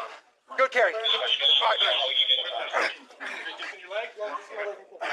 It's gonna be tough. Sit him up. All right, you get that arm. I got this side. Where's the other shooter? Somebody covering us? The shooter behind us. Let's go, bro. Pick him up. Hey. Elsewhere, as police urgently secured the first suspect, it quickly became clear that something was off. The suspect's behavior would only become stranger as the interaction continued. Roll over. I got you right here. Okay, I got a 9mm magazine. Got anything else on you? Just my phones. Just your phones? Nothing else? What? Been exposed. Been exposed to what? No. To what? I'm trans, and my breath just flew everywhere. Oh my god. I'm trans. Oh Jesus. Do you guys see this? This is why the people have said many times we need to send these people off to different countries. This is why we don't have drag queen shows at schools, and we don't have certain books in libraries, and we stop teaching these kids this and having it around our kids and on the internet and socially acceptable. When I was in the hospital with my daughter a month ago, on TV there was a literal ad. It was a commercial for a drag queen competition. Who can drag the best was the quote on it. Seriously? This is stuff we're normalizing. This is stuff we're putting in our community. It needs to stop. Because look at what this kid is saying. These people, it turns these people crazy. That's at least you're worried right now. Oh yeah. Kid has been shot. Yeah, we know. We're working on it. What the officers don't know yet is that they've only scratched the surface, and that there is still another shooter lurking inside the school. The victim was identified by his classmates as Kendrick. He had been shot twice, but getting him to safety and emergency medical personnel turned out to be easier said than done. Put the legs down. Put the legs down. Get the upper body up. Upper body up now. Go. God damn it. It's fine. Lift. Go. Track. It's not how we carry anybody. He's not going anywhere. Put the legs down now. Get his upper body up. Carry him like he's been taught. Come on, bro. It's not the way it's going to work. As the race to save Kendrick's life continued, the officer guarding the suspect turned to the two witnesses in the hall for further information. How many victims do you think we have? Do you see? I know. As soon as I grabbed him, that's when I saw you guys coming, I dropped my gun. Okay. Did you shoot at all? I shot one round, and I realized... Did you hit him? Did you hit anybody? No, I realized it was one of your guys, and I dropped my gun. I gotcha. That's right. The security guard had been the one to fire at police. In addition to the chaos at the school, more frantic calls were coming in, not only from students and teachers, but now parents who had heard about the situation. My son is at STEM Academy, and he just texted me that there were gunshots in his school, and he's really scared, and he told me to call the cops. Okay, do not go to the school, okay? There's a lot of police activity. You need to stay away from the school. This is true. Ma'am, you need to stay away from the school, okay? Okay, all right. Not all of the parents got the message, though, and began to show up to the still active scene. Get in the cars. Get away. I don't care where you go. Just go away. Closer to the school, other officers had finally succeeded in moving Kendrick outside, only to face a new problem. I got a chest. Medic club? Do we have any medics? I got a chest seal right here. He's right here. You gotta start treating him on our own. I need a medic! We medic! Now! While tensions run high in this life and death situation, officers still have to wrangle to find the second shooter. In situations like these, paramedics usually do not enter the scene immediately for their own safety. SWAT medics usually make contact faster, but at this time, they were still on the way. Okay, ready? Hold on. We got to go one at a time. We need to get him at least in recovery. There's not much else we can do for him without fire. Let's get him on the side this way. Inside, another group of officers came across a second victim. Thankfully, this injured student was still conscious. Okay, just breathe, okay?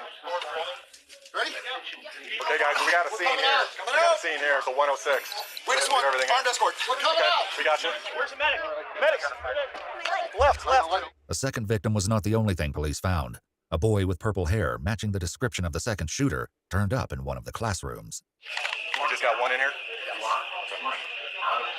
What's your name? Devin Erickson. Who? Devin Erickson. Evan Erickson? Devin Erickson. I'm with the DEVON-ERICK-1. Do you have him or somebody else? Because I know what he had on him. What? And he's transgender, so he's gonna have a binder on underneath, a black binder on. This is Alex? This is Alec. A-L-E-C. Alec McKenzie. Devin was 18 years old, but at 16, Alec was still a minor. Speaking of Alec, out in the hall, police witnessed increasingly strange behavior. Stop! Stop what? They won't stop talking! Stop! Are there only two of you? Yes. You're positive? Yes. They're telling me to run. What? They're telling me to run. Put your foot on me. You're not going anywhere, trust me. You move something, you're gonna get broken, you understand that? You stay right the there. Police would learn more about what to make of this strange outburst later. In that moment, Alec provided the first clue in a series of increasingly harrowing items of evidence investigators would discover. A pink iPhone 6S. Yeah, what about it? Charge it, and I have videos. Videos of what? Me making Devin do all this. In the other room, Devin was telling police the exact same thing. He was making me give him a bunch of stuff, and then it was me. Okay. I was just supposed to watch the door. This was the only way he was gonna let me live. I have proof. My house might be on fire as well. It's next to Thunder Ridge. He tried to light my mom's car on fire. There's animals in the house. Hello. He is lying his ass off, bro. He is so fake crying. They sent somebody to his house, too. What's that? They sent somebody to his house. He tried to light my mom's car on fire, and my pets are Well, they're about to do search warrants on both your guys' houses, homie. I didn't want to hurt it.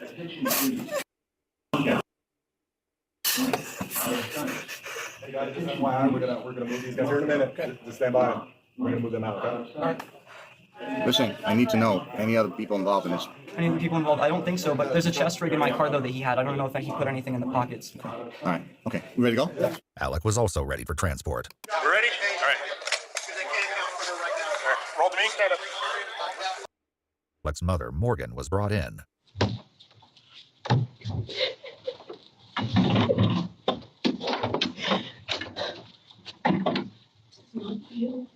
You know this. This is not you. You know this. Do you hear me? Do you know this? You told him. Has your name officially been changed to Alec? No. It's Maya? Okay. But I will call you Alec. This fucking mom right here, dude, like, should not be affirming this behavior with her son. Like, it's just like, oh my god. I'll be right back. Because Alec was a minor, the detectives read the required Miranda rights to both Alec and Morgan. Alec remained willing to talk. Do you agree to answer questions with me without a lawyer? Okay. Mom, this sign here saying that he's waiving his rights. He's going to talk to me without a lawyer present. So you also have a right. Mom can stay in. Mom can leave. The detectives gave Alec and Morgan a moment to talk things over and come to an agreement on how to proceed. I have nothing for me. Yeah, you do. You failing all my classes. Doesn't matter. Doesn't matter. You know that. Don't act stupid. You just tell me all the truth. Everything. You can give yourself kids are healthy. I'm not doing that. This isn't your fault. Just know that my work for you is unconditional. They eventually agreed that Alec would converse with the detectives alone, and Morgan signed off on It Alec's makes me wonder if there's a father in the home of these guys. waiver of rights before stepping out. A crime scene technician entered next to collect swabs of Alec's hands to test for gunshot residue and take booking photos. Make sure someone watches my mom. Some with her. Okay. According to police reports and what Alec later shared with the investigators, Alec's mother suffered from stress-induced seizures and other medical conditions. When the CSI technician had finished her work, the detectives returned to get to the heart of the matter. Are you sure you're physically okay? Okay. And I just need to ask, is there one or two of you? Is there a third out there? No. That helped you? Yeah. So it's the two of you? Several rooms over, Devin was also prepped for interrogation. However, the conversation police were about to have would not go anything like they expected. You had your rights? I know all my rights. I just want you guys to get them. Okay. That's why I'm talking so much. All right. How long have you known Alec for? I've known Alec for really just this semester. With Alec, the detectives began with a similar line of questioning. How long have you known her? Since the beginning of this year. How has that been? Probably the worst experience. Tell me why. Well, on top of being transgender, I got a lot of crap for that. How long have you been Alec? I came out to my friends in about 8th grade. 8th grade? Okay. Has the transition been smooth or has it been rough or what's been going It's on been with really that? hard. Tell me why it's been really hard. I just have to live with the fact that no one sees me for me, and I will never be who I want to be. Anything. I'm not a boy, I'm not a girl, I'm just nothing. So I've been ready for this for a couple weeks now, and I texted Devin, I said, let's hang out, basically. And then I was talking to him about it, and he was like, why? Like, what's your motive? And I was talking about how I know what people say about me. I'm not dumb. I gave them a reason to be scared because they need to think about how what you really say can drive someone to do this. Alec agreed to let the police download data from the pink iPhone mentioned earlier, including social media apps. The most information was found on Snapchat and told investigators that there was much more to the case than first met the eye. Devin's electronics and social media were also under the microscope, but the most obvious red flags were found on Alec's accounts. When I go to jail, can you keep my streaks? Don't you just love it when you're having a wonderful day and depression comes just you in the Then take the trash out. This was just the tip of the iceberg in regards to what investigators unearthed on Alec's electronics. Before doing a deep dive into Alec's social media, though, Devin continued to relay the events that took place that morning. Going back to this morning, you have to see Alec. Yeah, barely. When did you first see him? My psychology class. And I told Miss Evil that I didn't have my backpack because he wanted me to lie about it so that I could leave. And then that's when I went to the house the first time. I met up with David as well. Who's David? He's probably one of my friends since 6th grade. David confirmed that he met up with Devin that morning around 8:30. I was giving him hugs because of how happy I was feeling that he was doing so good. David stated that Devin used substances and had apparently been doing so with increasing frequency over the last semester. And recently it's just been getting worse. His drug use has been getting more significant, I want to say, in the past month. David would have more insight to share later. However, it looks like Devin may not have been the only one with a substance abuse problem. Do you know if he was on medications or anything? He used to have them, but I think he was saying that his mom took them away. Okay. So he was on the cocaine, though. Devin also shared that someone had spread an explicit rumor at STIM. He was on the cocaine, y'all. The doctor prescribed that good old snow, that good old sugar booger. He was on cocaine, though. Just all nonchalantly said it. Like, what? If he was on medications or anything? He used to have them, but I think he was saying that his mom took them away. Okay. So he was on the cocaine, though. So he was on the cocaine, though? What? And also shared that someone had spread an explicit rumor at STIM about Alec, which had been very upsetting. Still, Devin said he'd never expected Alec to take such horrific action. While speaking with detectives, Alec reported that life at home was just as tumultuous as it was at school. According to Alec and Morgan, Alec's father, Jose, was no longer in the picture, and currently 14 family members were all living under the same roof. Alec's mom, Morgan, consented to let police execute a search warrant on the family house. However, nothing was found in regards to the shooting. All the evidence, it seemed, would be found in the school and witness statements. I'm sorry if I'm not totally clear-headed. I'm still trying to wrap my mind around his life's totally hosed now. Totally hosed. In the interrogation room with Devin, he told police more about what led up to the violent outburst at STEM school. Last night, he told me not to come to school tomorrow, and I saved it, and I wanted to save my friends because I have a lot of friends at that school. Huh? And then I saved that message, and then I was going to tell my friends. It's saved on Snapchat on my phone, and I was going to tell my friends, and that's when he started threatening me. What else did he tell you? He told me that he was just super. He wanted to get revenge on a lot of people. He told me he was considering killing his mom and his siblings too, because he hates them, but he didn't do that. I kept telling him not to. Damn, bro, if that's true, and his mom just came in the room and kissed him and was trying to love him and everything, and he's like in his mind thinking, I want to unalive you, that's crazy. And he said he was going to kill me if I told anyone, and the only way I'd let him live is if he helped me. Back with Alec, the police asked more about the planning process and Devin's role. If Devin was as innocent as he claimed, the detectives needed to understand why he had a firearm in his hands. Had you guys talked about this last night? Yeah. He was saying something about a Snapchat text message conversation. Tell me about that. Basically, we had come up with a code name for this, and we would joke about it all the time. Gamer vote is what we called it. And specifically, what were you calling gamer vote? What was the code word for? Like a gun was our code word for, or gamer vote was our code word for a gun. There was another code word Devin and Alec had too. The meaning behind it and the implications of its use would change everything. It was like, are you down to, like, jokingly, I was like, are you down? And he was like, haha, that's funny. Like, haha, yeah. But really it was like, I wasn't kidding. And he, like, was ready to tell the officer someone what was going on. But I was like, you'd really do that to your best friend. Like, this is what best friends are for. Like, you're with me till the end. And this is the end. I didn't think he was really going to do it. I never thought he could actually do that because he never seemed like that crazy. He didn't seem like evil. He just seemed sad and like lonely. At school, I'm a completely different person. No one would ever have guessed this from me. What kind of person are you at school? I try to be friends with everyone. I'm a people pleaser, and I kind of let people walk all over me. Don't laugh at me. Walk, walk, walk. Pose. Got any penis enlargement pills? What the fuck? As they continued investigating, police had to wonder what changed in Alec's approach. Morgan McKinney, Alec's mom, had her own theory. All these years, I've never told my kid not to hang out with a certain somebody. And about 3 months ago, I told him to stop hanging out with the... And then Devin. I don't know if it's relevant at this time, but... And just different, you know? And I was like, I just don't like the way he's rubbing off on you. And, you know, I was like, you need to focus on you right now. Alec's Snapchat revealed the side of Devin that Morgan might have found concerning.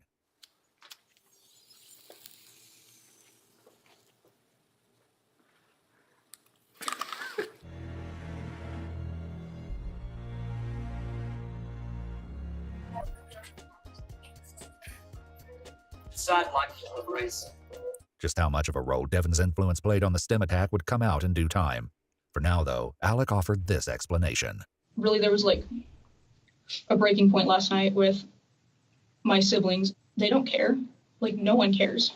So I'm finally going to give in to my thoughts, because what's the point of trying to protect everyone else? What do you think about hurting family? Only yesterday. As Alec shared more about the triggering moment before taking the lead on the shooting, Devin's assistance in the horrid attack began to take shape. Did something happen at school this week, or what help me understand what the big thing, the analogy you always hear, the straw that broke the camel's back. What was that? This kid kept calling me by my biological name, and that's what made me lose it. Devin agreed that Alec's mood had been noticeably... Dude. Yeah, dude, I don't know, I'm worried for some of these people and some of these kids in this generation, bro, because that was wild. That statement right there was just crazy. So he wanted to go and unalive all these people because someone called him his her biological name. Dude, you're a girl. Stay being a girl. You see how crazy them injecting all these hormones into you makes you? Like, can we just admit that you should shut the fuck up and be a girl and just live your life? Different that morning. Today was like when it really got scary. It was like a different person kind of like seeing him. That to me was like, okay, maybe Alec is really like going like crazy this time. According to Alec, Devin's uncertainty had been a part of the plan all along. He's an idiot. He's a complete idiot. So basically anything I say, he would be like, okay, because I'm his best friend. Forensic research has found that in cases where there's more than one perpetrator, there's always an alpha figure to execute the plan. While there can be multiple submissive characters, there's only one dominant personality. Devin's guidance counselor, Ms. Wright, had also shared some insight on the subject with the police. Alec's weird. He gravitates to vulnerable people. Okay. Do you know what I mean? Devin's very vulnerable. Was Alec bullied in any ways? I feel that Alec is a bully. This would require a lot more investigation, but for the time being, the detectives prioritized establishing a timeline of events from both Devin's and Alec's perspectives. Originally, I was going to figure out a way for someone to buy me a gun, but no one would. And then Devin and I had a conversation where he was like, yeah, my parents have like a couple guns in their house. In the other room, Devin continued his harrowing version of that morning's events. I left school, went back to my house. Then as I was about to go inside, I opened the garage and then Alec messaged me again. Okay. Why were you going back to your house? I was going back to my house because I was going to call the police. That's when I picked him up and then we went back to my house, and that's when he kind of seemed a little off. And then we went into my basement. And that was when he pulled out the cocaine the first time. And I told him, I was like, I'm not down with this. Like, you're going kind of too far and you're like scaring me a little bit. And I was like, I don't want you to hurt anybody at school or anything like that. I really think you need help. And that was when he started really threatening me. Did you use the So they're both accusing each other of using this substance. cocaine when he pulled it out? Not the first time. What did he do with the cocaine? He did one line of it, and then we went upstairs. According to Alec, things only escalated from there. You said you broke into his house? I didn't break into his house. I like trashed it. How did you trash? I went through looking for the key to the safe originally, and I trashed looking for it. He knows from other times I told him that my dad had 4 guns in the safe up in my mom's room, but it was locked and I didn't know where the keys were. That morning, though, the lack of keys was little more than a speed bump. And then I led him to the safe, and that's when he hit it a few times and then told me to pull it out. He made me pull it out. What did he hit it with? The axe he got in my garage. I was just like holding it up and I was like, do it. Okay, and what happened after that? He just kept crying and opening the safe. And he had to help me pry it open. According to the videos found on Alec's phone, this appeared to be the truth. Open it! Open it. Trying. Additionally, when searching Devin's house, police found the scene just like it was described. However, they still suspected something wasn't quite right about Devin's story. He hit open the gun safe with the axe a bunch of times, tried with a crowbar, and that's how he pried open the door without the key. It like popped out. He was making me help him so he didn't get too tired, because he didn't want me to be able to run away. It was wearing me out a bunch, and he just kept telling me to, and I told him like I just can't anymore. And so he grabbed the crowbar and pried it open, and just like broke it. Basically, it's just like bent a bunch. What were you writing on the walls? The voices win. The voices win? Yeah. And where did you write that?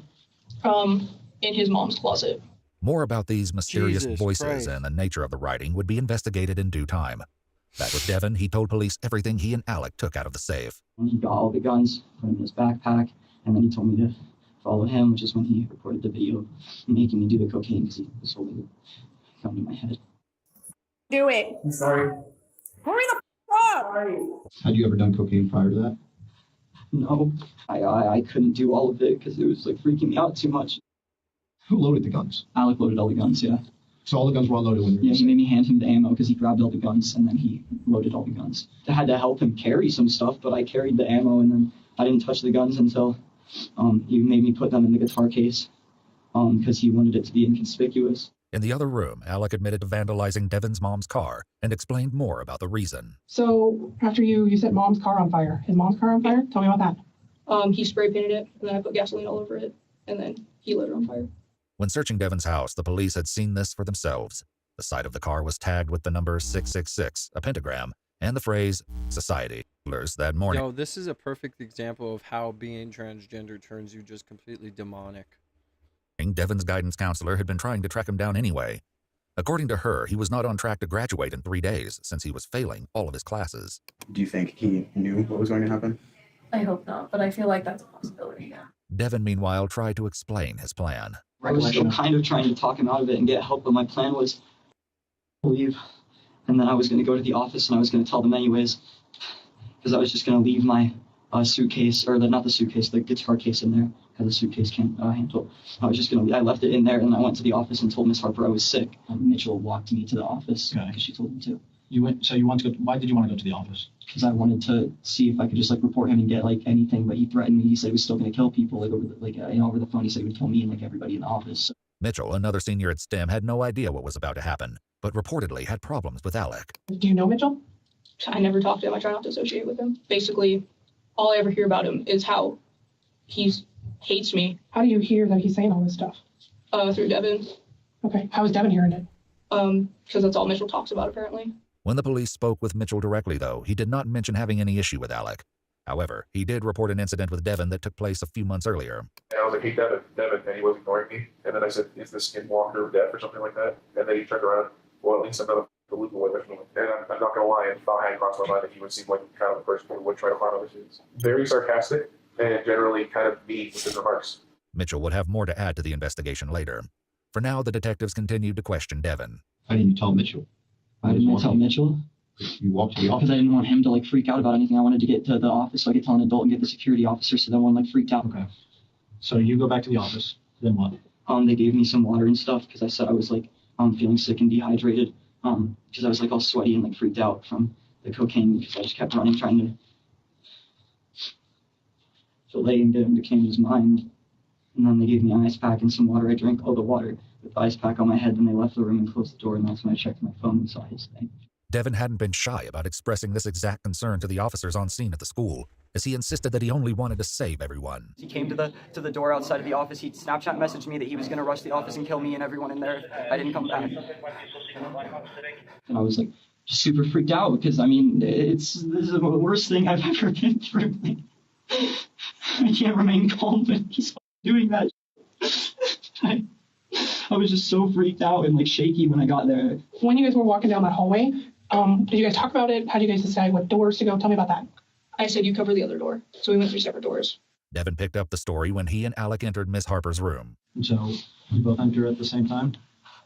I think so. And I set down the suitcase and I tried to get to leave one more time, but it seemed like he wasn't listening to me and he was pissed off. So I grabbed the suitcase and I was going to leave, but then I saw Alec look at me and kind of nod at me because he knew I was trying to leave because I opened the door again and then I closed it and just opened the suitcase and told everybody to stay down, not move. And then I was just going to run. Alec, however, added a tiny detail that had the potential to change everything. He picks up the guitar case. Actually, he's going to leave, tells Miss Harper that he's leaving, and then goes to the door and takes off the magnet slip so no one from the outside could get in. The magnet was a standard security feature on all the doors at STEM school that were instituted as part of the lockdown protocol. If moved from their place, the strips would immediately lock the doors, securing everyone inside and locking out anyone who is outside the room.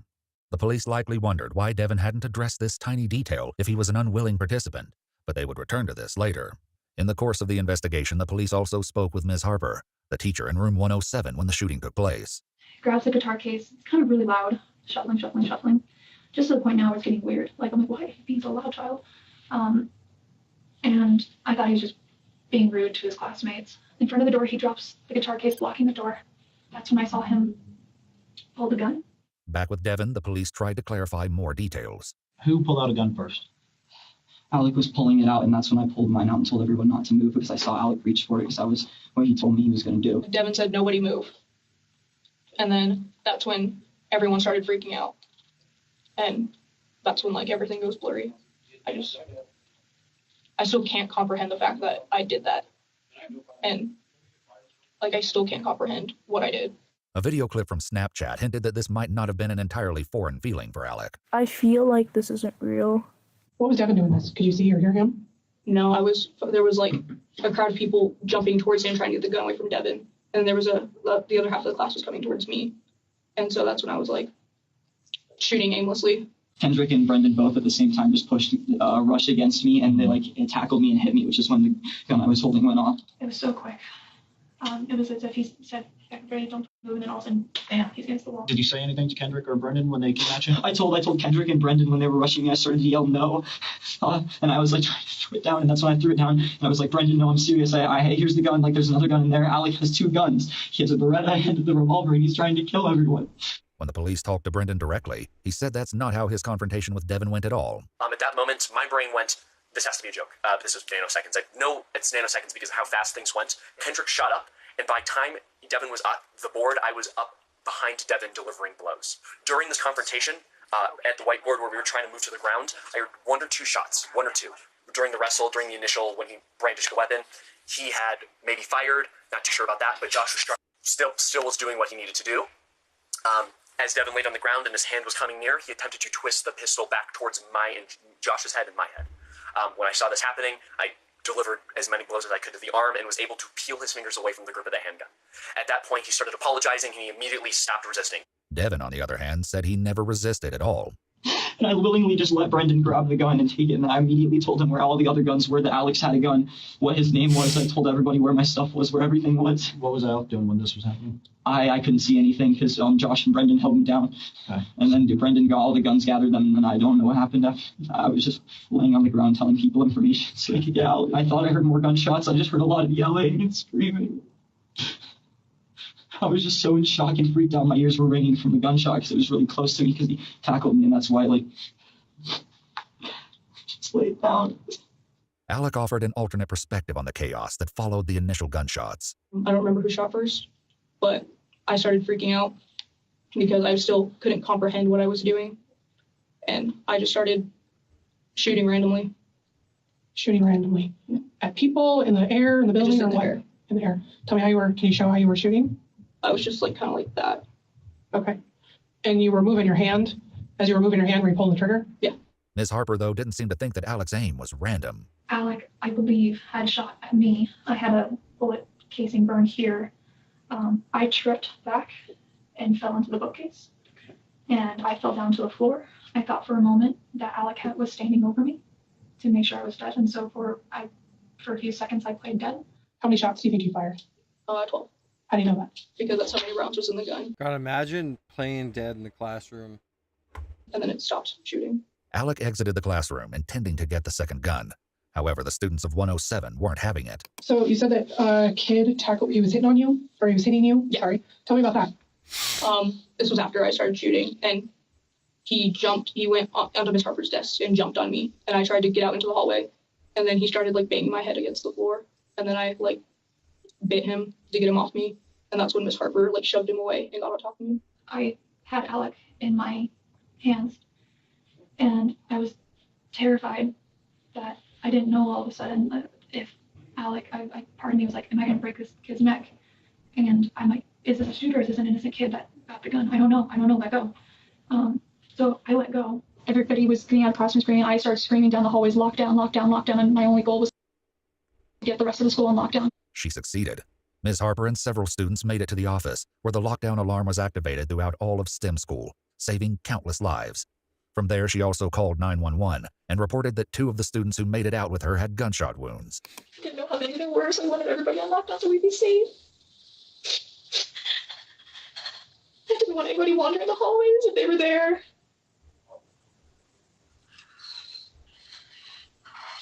I don't want to see it.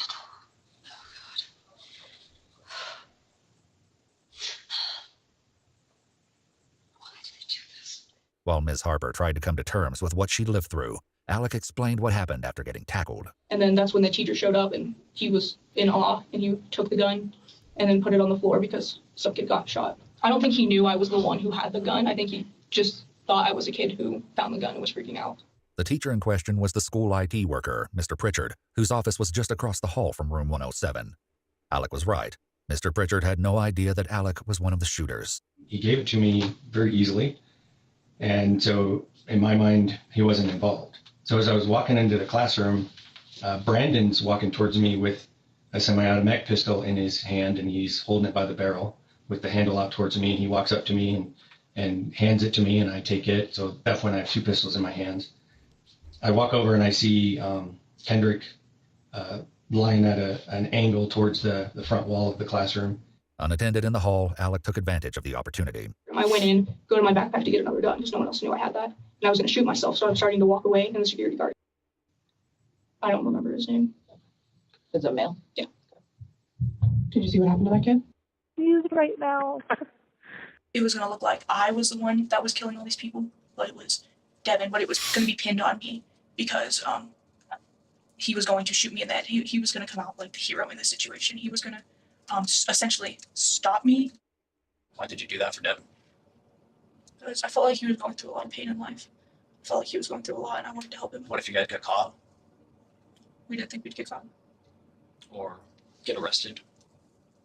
Another inconsistency between Alec's new statement and what Devin said in his interview on the day of the shooting emerged when the investigators came to the topic of the firearms. Who loaded the guns? Alec loaded the guns. Why did you leave then? Because he had me in the corner of the closet. I was backed up. There was no doors I could go to. He still had the guns and the ammo, no hatchet. Devin briefly touched on this while talking with Melanie after he was arrested. You put a gun in my head and you shoot up my school. I'm sorry. Wait, you're not Alex. If Alec's new story was true, it threatened to undercut Devin's accusations entirely. At any point as this was happening, was Devin trying to leave? No. Get out of the closet at all? No. Even on the day of the shooting, the police noticed issues with Devin's story and didn't hesitate to call him out. Why didn't you flee the house? I was in the back of so in this closet in my mom's room, there's only one door. He was on that side. The safe's laid down in the middle, and I'm on the other side of the safe. He told me to stay on that side. Right. What I don't understand is how is he loading the gun? Because he made me give him the bullets while still holding the hatchet. He grabbed the guns with his other hand, and then that's when he made me hand him the ammo. He told me to sit down, still holding the hatchet, put one bullet in and put it in the magazine and cocked it so there's one in the chamber he could aim at me.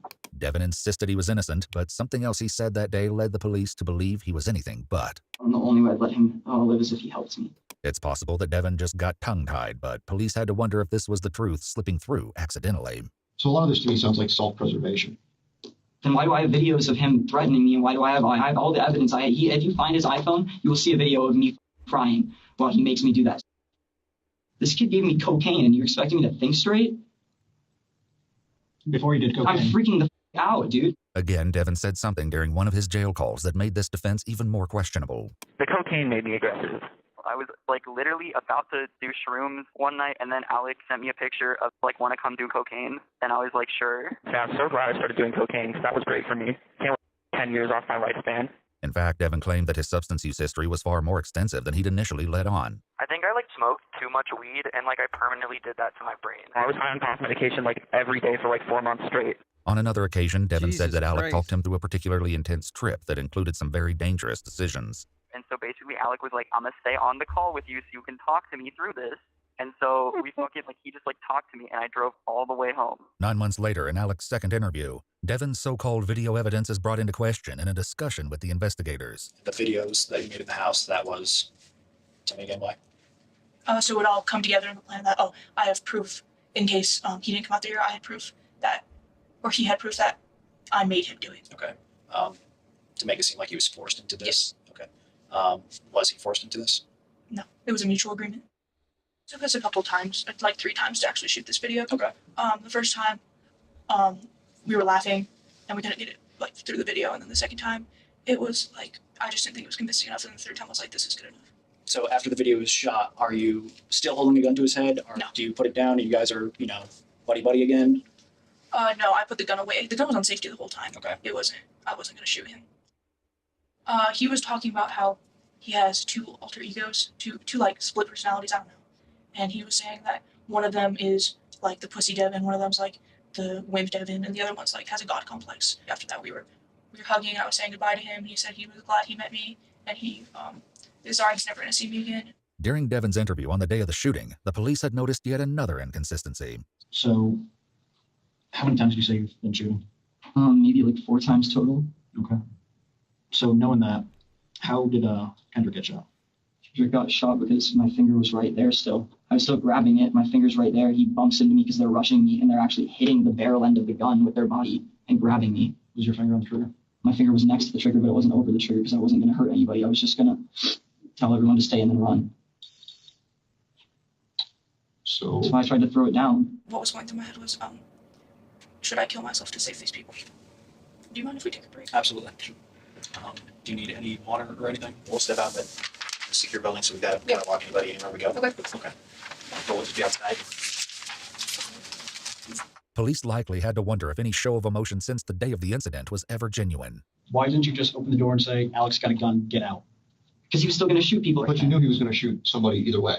But I was going to try to stop him. That's why I went to the office, so I could try to get to an adult who would be able to do it, so the school didn't, like, people weren't just freaking out. But you still didn't tell anybody. Yes, because he told me he was going to the office because he was going to kill me.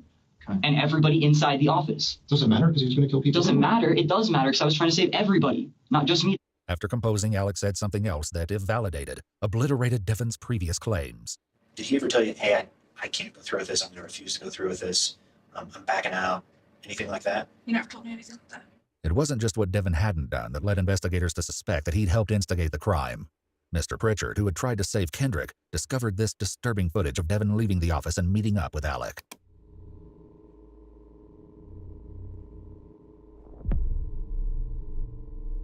He said, like, let's go or something. In his interview soon after the incident, the detectives had tried to get the truth from Devon, but he wouldn't budge. So again, at what point did you try to stop him?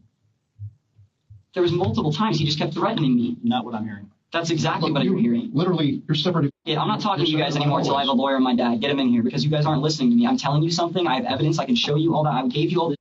And you guys are still just making it like I tried so hard. Since Devon wanted to speak with a lawyer back then, the detectives departed, leaving him alone in the interrogation room where his pleas of innocence continued. I'm innocent no matter what I'll tell you. I'm innocent, okay? In the interview now, Alec's story included even more drastic changes. Tuesday the 7th. On that specific day is when Devon had that specific class that he wanted to shoot up. Mitchell, the student Devon had a verbal altercation with, had been in room 107, but that wasn't all. Mitchell said that Devon disliked Ms. Harper because she demanded her students make an effort in class. Alec's statement seemed to support the theory that the attack was very carefully timed. The only person I really truly remember shooting at is Mitchell. Is the first name. Where was Mitchell at when you were shooting him?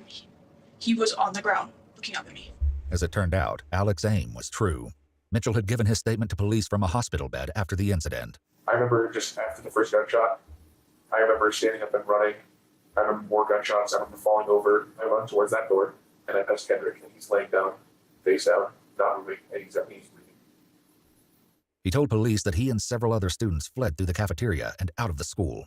I run, like, past, I want to say 4 buildings before I'm, like, out of breath. I'm like, this is so weird. Why am I out of breath?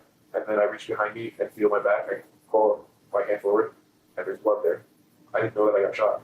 Mitchell's classmates had applied pressure to the wound and called 911. When more shots were fired, later determined to have been fired by Sam, a good Samaritan had helped move the group inside to the safety of his house. Paramedics arrived shortly afterwards to take Mitchell to the hospital. Back with Alec, police learned even more about Devon's involvement in the lead-up to the crime. Did you guys do, any other sort of research into how to carry this